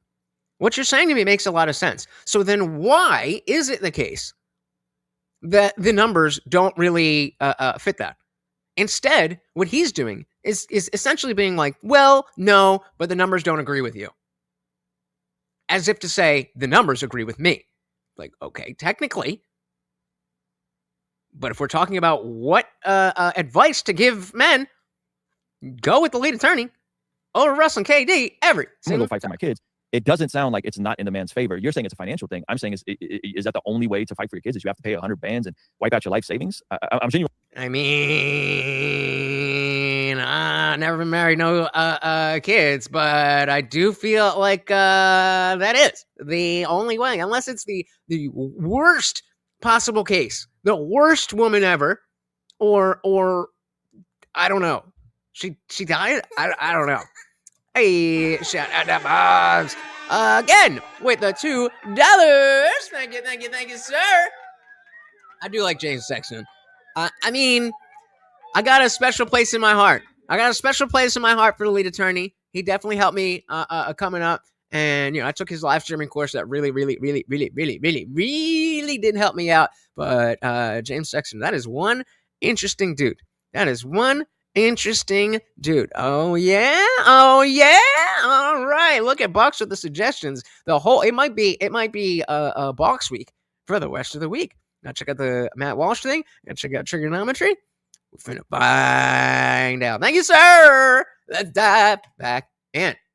Like, it's not in the man's favor. You're saying it's a financial thing. I'm saying, is that the only way to fight for your kids? Is you have to pay 100 bands and wipe out your life savings? I'm genuinely asking here. Yeah, let me just tell you as an attorney. Okay, he kind of brought that around. I'm genuinely asking. Didn't really sound that way, but I'm nitpicking at this point. Fair enough. Wipe out your life savings? I'm genuinely asking here. Yeah, let me just tell you as an attorney, my favorite case. My favorite type of case in divorce cases is when I represent the woman and the man represents himself. Oh my God. You're gonna get crushed. Your best case, your anecdote. That's like me showing up to a Alex Preddy debate against Def Nut. Total cases. That's my favorite case. And it's not only my favorite case, it's all attorneys' favorite case. Because the woman has the means to pay for you as an attorney and the man doesn't have the means to pay for you or pay a easy win. I'm going unopposed. I'm going to crush you. I'm going to crush you. There's no way you can't deal with AV who's in law school. Like, a regular person can't go up against a law school student. And I've graduated law school, passed the bar, and been practicing for 20 years.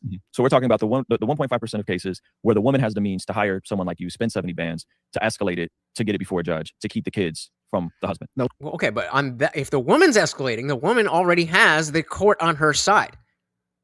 So it's a different equation altogether. We're not talking about that. I'm talking about cases where the father opts to not hire an attorney. Which is on the father.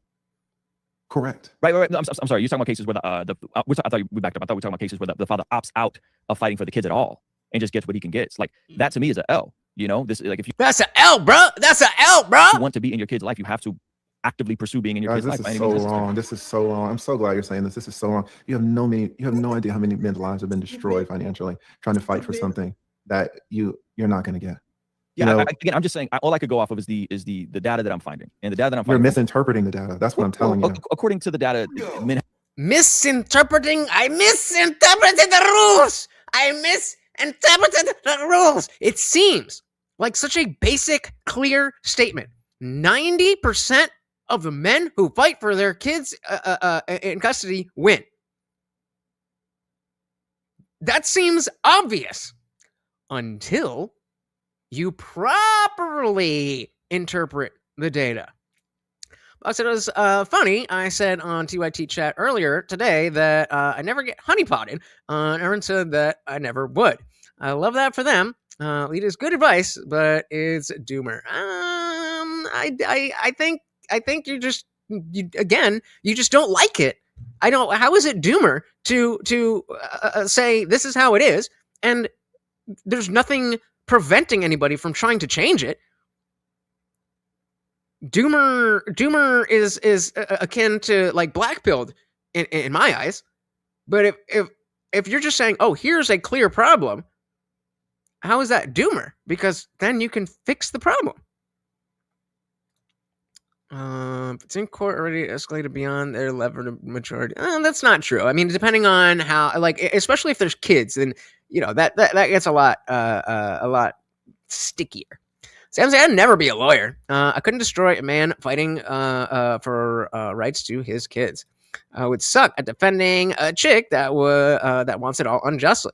If she seemed vindictive, I would drop her as a client. I was just talking, at my sister's baby shower was this weekend, and so my parents were up here, and I had lunch with my dad, and he was talking about, he's like, did I mess up by not, being the typical Asian parent and pushing you into, law or medicine or something? I was like, I mean, I'm glad you didn't, but like, I don't know, maybe. And I would have, if I was pushed into something like that, easily would have picked a lawyer. I for exactly the same sentiment. But if I had to do something, I'd be a good goddamn lawyer. All right, let's finish this up and get to the point. You're misinterpreting the data. That's what I'm telling you. According to the data, men have a better shot if they escalate it. So I don't know how. I'm telling you why. You're saying it's the why. No, you're saying that you're reading the data, but you don't know the why. It's like, guys, you can read that 2 + 2. Yes, exactly. I'm telling you why. You're saying it's the why. No, you're saying that you're reading the data, but you don't know the why. It's like, guys, you can read that 2 + 2 = 4, but you might not understand it. You might need someone to explain it to you. You can read that 72% of fatalities come from traffic fatalities come from men, or excuse me, 72% of traffic fatalities, men are involved. But if you don't know what that means, then hey, shout out to Fran. Oh, I didn't change it over there, right? Yeah, we were going with the Epstein thing, and then people, they weren't doing it, so we're all over the place. But we're having a good time, so come on, woo! You might not understand it. You might need someone to explain it to you. You're saying 2 + 2 = 4, but you might not understand why. You're reading the statistics, Ruslan, but I'm telling you why. Why is it that the majority of men do? I mean, I've been to court. I've never gone to trial. Do not go to court for these kids. It's because they're not going to get them. It would be. Or can I propose an alternative hypothesis? Yeah. He's like, oh, Ninja, I just explained this to you. Or is it that the men don't want their kids? Or is it the men aren't the primary care provider? Or is it the men don't have the emotional capacity to fight for their kids? Or is it because the men have moved on and maybe the man practiced hypergamy, found a younger, hotter wife, and this is your Christian guy? This is the what? They're ready to start a new family. Why are we not going to acknowledge that those scenarios happen? I see those happen a lot. I see a lot of single mothers around here that would love for the father to be in the picture, but the dad's checked out. The dad's moved on. Like, where's the responsibility on the men on this situation? I understand that the court system's not fair. You're way more astute to that. That's your line of work, your expertise. I'll defer to you. But I'm saying we can't say that all men always want their kids and always get a bad shot from the court system. It's hard for me. Who said always? That is a straw man. You wrap my brain around that.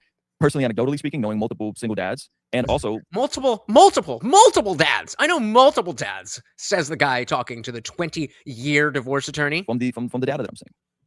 Yeah, you're misinterpreting the data, and I think we haven't really talked about this, but it's true. There are men who do not like their kids. There are men who don't want to spend time with their kids. There are men who don't want to pay for their kids. There are men who don't want to see their kids. I represented all these men. Can you give me a percentage if you're talking generally speaking from your experience? Let me finish for a second, because this is very important. Because you want to talk about all these men not doing stuff. But it's interesting that you don't talk about the other side. Maybe you don't know. Let me finish. I said that on the front end that my buddies took full custody of their kids. And what did you say? You said that the women, they didn't use drugs or anything like that. So you're not talking about it. That doesn't mean they were the most competent mothers either. If you could let me finish, maybe you could hear.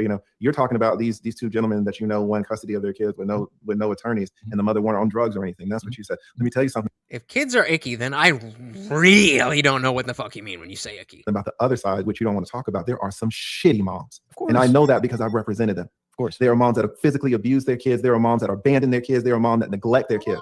And so if you have shitty fathers, then guess what you also have? Since fathers are humans, guess what mothers are? Mothers are humans too. So you have shitty moms. So if you have shitty moms and you have shitty fathers, why is it that 90% of the women have primary custody when the moms are shitty too? It's almost like the courts aren't fair to men. Buck said, oh man, you see a man playing with his kids. Next thing you know, the cops are at the park. This is what you need to analyze when you're looking at your numbers. That's America, Jack. Guys, if you don't really practice in the space, you just look at the numbers, you have no idea what you're looking at. You're like, why is it if men and women can be equally good or equally bad, you would think that the numbers would be more 50-50, wouldn't you? Obviously, there are shitty moms, but why is it that 90% of the moms get primary custody? So, in the same fucking way, we can say that, oh, IQ this and IQ that and da-da-da-da-da-da-da-da-da-da. But the facts are the facts. And if you understand why the numbers are what they are, then you don't have to cry about your fucking feelings. And so just to put a cap on it, just to show you who this person really is. Some of you guys know a little bit better than I do, but so first, Sam said, I represented myself at 18 on a minor in possession of alcohol charge. Got 2 hung juries. Eventually, I just took the plea because I was missing too much work and just wanted it over with. Yeah, I got arrested 3 times, all just for weed stuff, and just took the plea every time. One time, well, no. So the first time, it was when I was living at Rutgers, and it was Rutgers PD, not the New Brunswick PD. And so they just, I don't know, they dragged their feet or something. And I got that one dropped, dismissed, because, right to a speedy trial. Then the second 2, I was in New York. I was at MSG for a concert. And long story short, always, if you were going to bring illicit things to a concert, wait until you're in the spot where you're going to use it before you take it out of your hiding spot. Didn't do that. Got myself arrested. But then, shout out to New York. I just had to go see the judge, and they were like, don't do it again. It's like, all right, bye. I had to wait 30 hours in lockup because I was from out of state. But, and then the third, so that was that. Then what was the third time? Oh, the AC trip. That we'll save that story for a day. But yeah, I took a charge for a friend. I mean, I had other charges too, but yeah, just took the deal. Trial is I'm not trying to deal with all that. All right, so going back to the Birdman, who essentially is echoing what Bach said about just because low IQ people does not equal bad, evil, unproductive, or worth less, that we shouldn't be talking about this. And Asmon says, I just don't want low IQ people being brought into the country. And Birdman says, no, you're wrong, because you're bad, because that's racist. Bro. Oh my God. This is another idiot parenting something he knows nothing about. Using per capita for crime arrests is fudging of gentlemen. Oh my God. Wow. Okay, give me a minute. I gotta look at it. All right, I'm back. So using per capita for crime arrests is fudging of the numbers. Guys, listen. If you're looking at this number, why are people in your rates below average? That's a good question, right? Oh my fuck. That's a fair point. But metric for what? What if it's a bad metric to do what?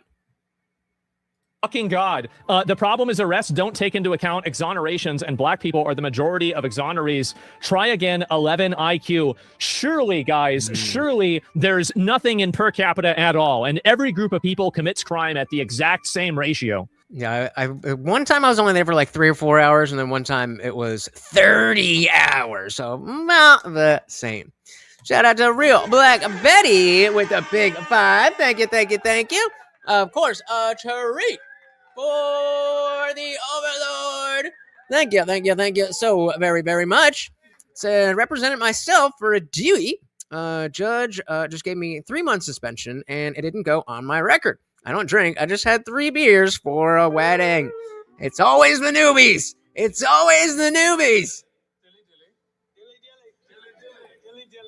I was actually thinking about like how, confident is the wrong word, but when I was driving today with all the fucking snow and everything, I was thinking about how like driving on a good 2 inches of snow, like this road has been paved, but then 2 more inches have fallen, and it's not fun.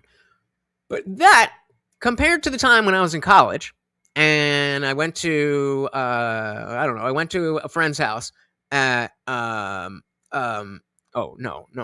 So again, I'm saying after it has been plowed. We got about 3 feet.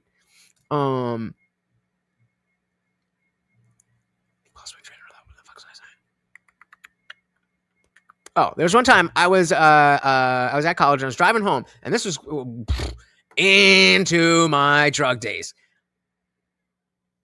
It's so bad, but I it's a story of caution.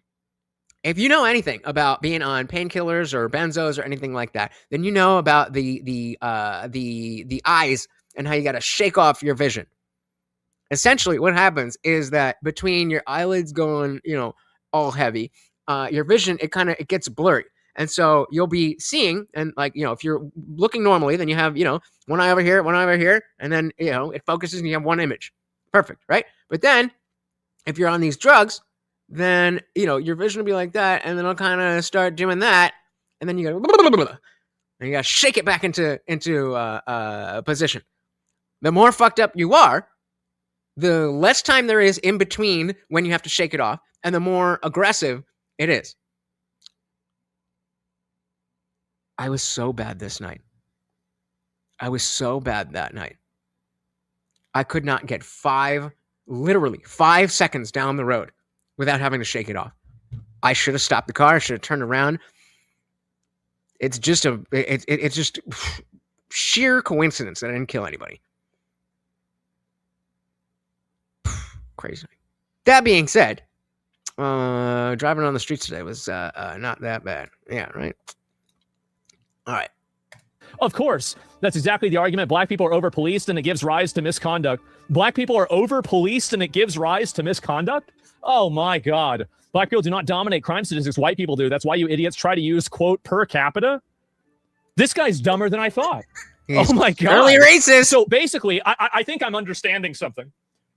I think that this person made this video about me because honestly, they probably thought they were being targeted. I think this guy straight up doesn't like white people. That's why. The reverse. Shout out to Real Black Betty again. So are you into white, Asian, Indo, or Latinas? I like white and Latina. All my girlfriends have been Italian. All of them. Brown hair, brunette. It's just my thing. I don't know. I don't know.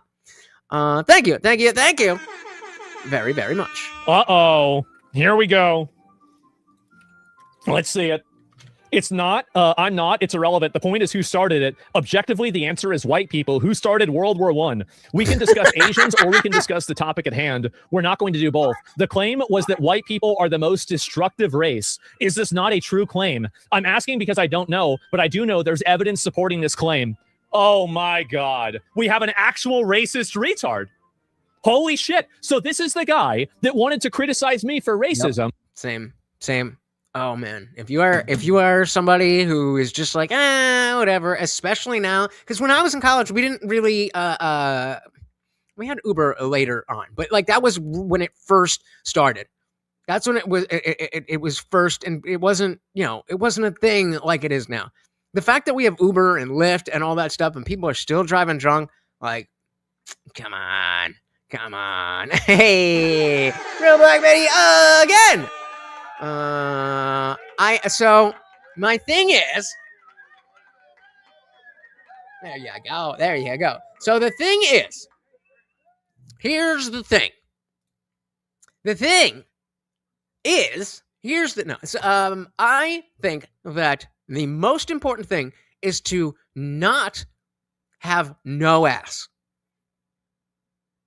So I don't really have a thing with feet. Not really. That's just, I don't really like feet. So ass and boobs. You don't have to have a fat ass.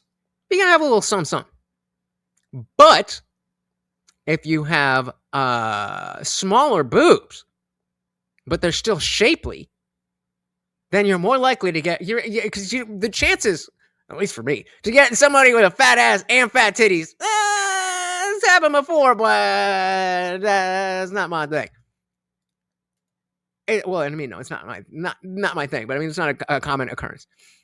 And so, at the age of 36, if you have a nice ass and small boobs, that is probably going to look better than if you have giant boobs and no ass. That's the thing. You can't have no ass. Nope. And especially if she got a booty do. Oh, I can't do the booty do. Y'all know what the booty do is, right? Put one in the chat if you do not know what a booty do is. Andrew Sal said, what the hell happened to Birdman? He used to be based. I was thinking that, like, I'd seen the fuck, what was his name? I forget it. But the character that he uses, Blanca. I've seen that before. And I feel like I agreed with the video. But I guess the woke takes them all. Oh, see, I did it again.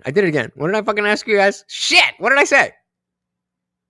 Oh, the booty do. It's when her tummy stick out more than her booty do. And so he uses a bunch of bullshit statistics, and then he finally, the only concrete evidence that he uses is something that is basically proving my point. And I can see why he takes this stuff personally. What a retard. Master and other things you never say to anyone in person. Why waste your limited McDonald's internet on frivolous nonsense instead of engaging with the topic? White people are a world minority, yet they commit the most atrocities per capita. You won't like that one. Real.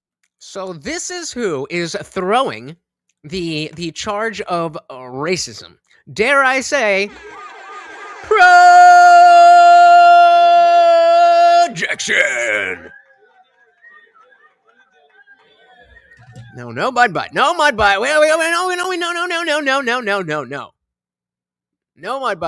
and no booty do. We just gotta have a dumper. Well, what about Mao? And no, these groups show white people commit rape more than the other. Yeah, see that's a little bit above what I can demand. Groups combined. Do you want to know the reason why rape is being this is going to be maybe a spicy fucking take here, but the reason why rape is being seen by white people more, it's because in a lot of places in Africa it's not against the law.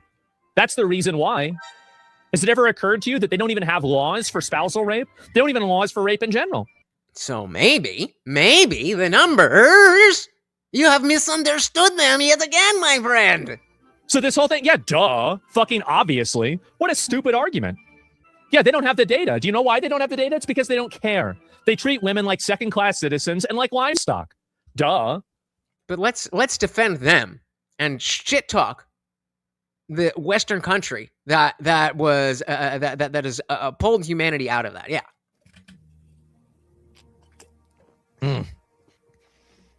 What is this here? Somalia outlawed rape in 2018? Wow. Really? Wow. Congratulations. 2018 outlawed. So this is like the 67 to 80 thing. Like, okay, I guess it's not legal anymore. But when Trump got in office, it was. Perfect. Good timing. And so, did you hear spousal abuse dropped to 0% in Afghanistan? Yeah, it sure did. And anyway, you're trying to manipulate the numbers. Do you think a judge looks at a white person being tried for rape and thinks about per capita? What does this even mean? I don't even know. What? No, because a trial is specifically for an individual. Means exactly. So you're telling me that you condemn whitewashing as a weak attempt to win a debate online. You don't have a history of condemning the nefarious acts of white people, so I reject the attempt. You do, however, have a racist streak, pattern recognition, remember? So projection. That is empty. Oh, sorry, I'll let it play. We have somebody here who is actually a racist. We have an actual racist person who got upset that I said that Somalians had a very low IQ and I don't want them in America. He's also weirdly obsessed with IQ. What the fuck are you doing in Discord? Wait, what is this? Weirdly obsessed with IQ. Uh-oh. In case you were wondering, your IQ score is 141. So this guy got a 141 IQ score. Wow, that's... He's like, wait, no, come on. That can't be serious. That can't be serious. We all know that it don't. Oh, honey, sweetie, baby. Oh. It's almost like you pay them to do this test, and then you tweet this out, and then on people, other low IQ people are like, oh man, I want to know my number. And you go over and fucking take the thing, and I'm going to hope. I'm going to hope and pray that this is a joke, like that he's joking. What does it say underneath? Video's imminent. Took this test for the video. All will make sense when it drops. Oh shit! Oh shit! He's gonna brain mog you, bruh. Brain mogged. 41. So this guy got a 141 IQ score. Wow, that's really impressive. Honestly, I would have expected a better video. Yeah. I mean, really, after all this, this is sad. Honestly, this is a stronger argument against what I said than his video is. Because how is it that a person that says they have 141 IQ can be this stupid? No, this is actually a better argument than his entire video. Wow. AI helped them. It's not actual IQ. Who cares? We're thinking about IQ about this random person who gives a shit. And right. Nobody gives a shit because, one, that's not a real test. And two, if it were, it does not prove anything. Shout out to Real Black Betty again. So I know a few IQ people, a few high IQ people with no common sense. Oh wait, I turned there was no one on vertical, so I turned it off, so I don't have to fucking move the camera anymore. But yeah, that is exactly why we do what we do. Oh no, this side. Here to resurrect the second coming of common sense. Thank you. So very, very much. So anyway, notice how we aren't talking about this at all. You want to take it there. Which ethnic group in America brutalized and enslaved who again? This is right, guys. Which ethnic group right now, this is what I think is funny. Which ethnic group right now has slavery? Which Western country has slavery now? None of them. How many African countries have slavery? Come on. What are we doing? This is so obvious. How do you think? Didn't they build that nice thing in Qatar? Was it Qatar? Whenever they built that hole, that I think, yeah, of course. Yeah, they do have this. Wait, and this is the same guy that just got done making the argument about these kids, the current state of child labor in the cobalt mines in the Democratic Republic of Congo. So they're like, do you think these kids want to do this? Fuck no, they don't want to do this. So you use this argument. This person does not believe that you can be racist against white people. That's why he openly hates white people, yet he's the one that's able to call anybody racist. Well, this guy's just an idiot. I think we're going to have to focus on him more. Like, now that I'm seeing this, we're going to have to make more about this individual. The villain arc begins. I think this is going to continue to, this is going to be the gift that keeps on giving. Oh, my God. Technically, Americans bought slaves. The slaves were enslaved by African kingdoms. Yeah, we didn't come over to Africa with a lasso and round up all of the people that we used as slaves. We didn't do that. I can't believe it. I used to actually believe that. I never really thought about it, but, I just believed that, slavery was the chattel slavery that it was shown, and it was just the white Europeans going over to Africa and scooping up the ninjas, putting them on a fucking boat, ass to mouth or whatever. In the which Western country has slavery? Because that was what he asked.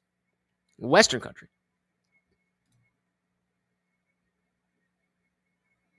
Okay, so give me a history lesson. I don't want to miss a history lesson. Which Western country has slavery? They sold us the slaves because they had enslaved them when we got there. That's the reason. Duh. This is crazy. Some of these people don't understand. In a room of 100 people, 2 wear red shirts.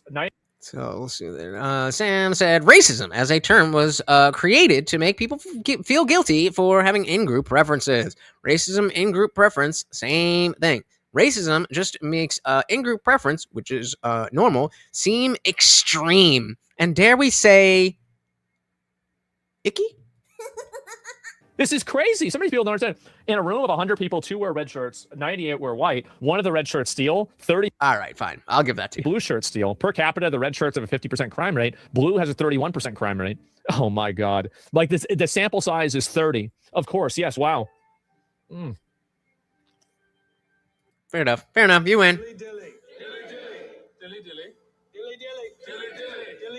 I mean, again, the larger point does still stand because the idea is that it had to be shoved into these specific either denominations or with the 13th Amendment, then but just picking up people off the streets and like that's not a cultural thing. Whereas over there.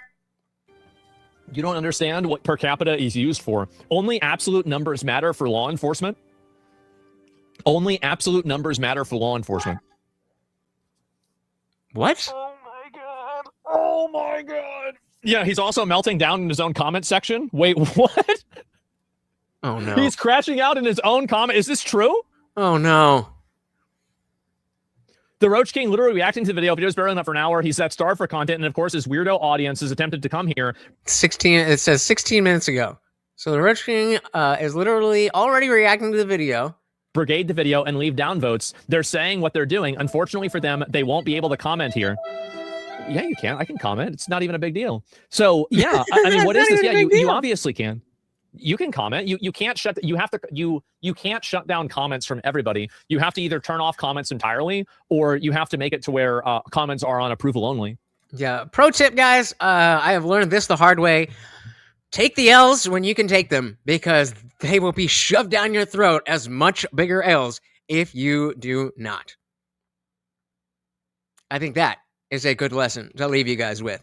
Take the L's when you realize, as soon as you realize that, fuck, it is way more respectable to claim your L than to double down, and then everybody else can still see that you took the L, right? Sad people, angry about everything, and, nothing else to do. Let's give a big shout out to our donations. We had Box start us off. We had TV Viewerski with a big PayPal. We had Box again. And Sam. Shout out to Real Black Betty. Boxy Boy again.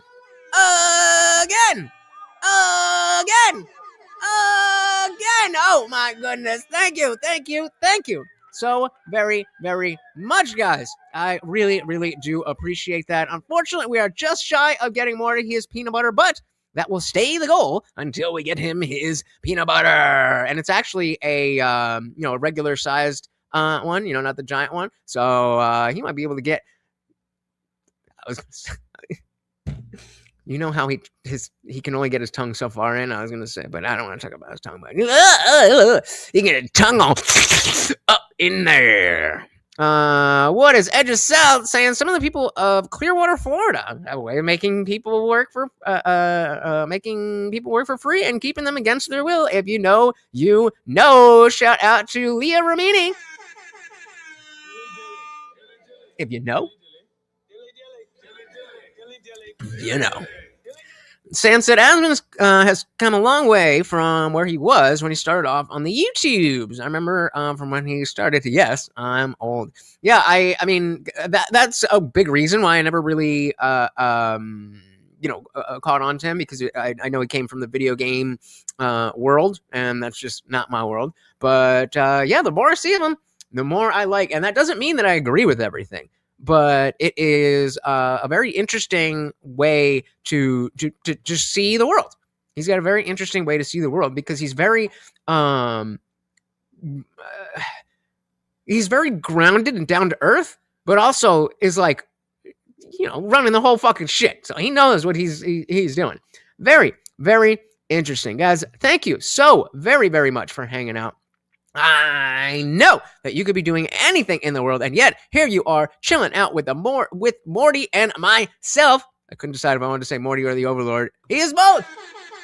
And of course, myself. I really, really do appreciate it. And even if you are, big shout out to the donations. Huge shout out to the disciples.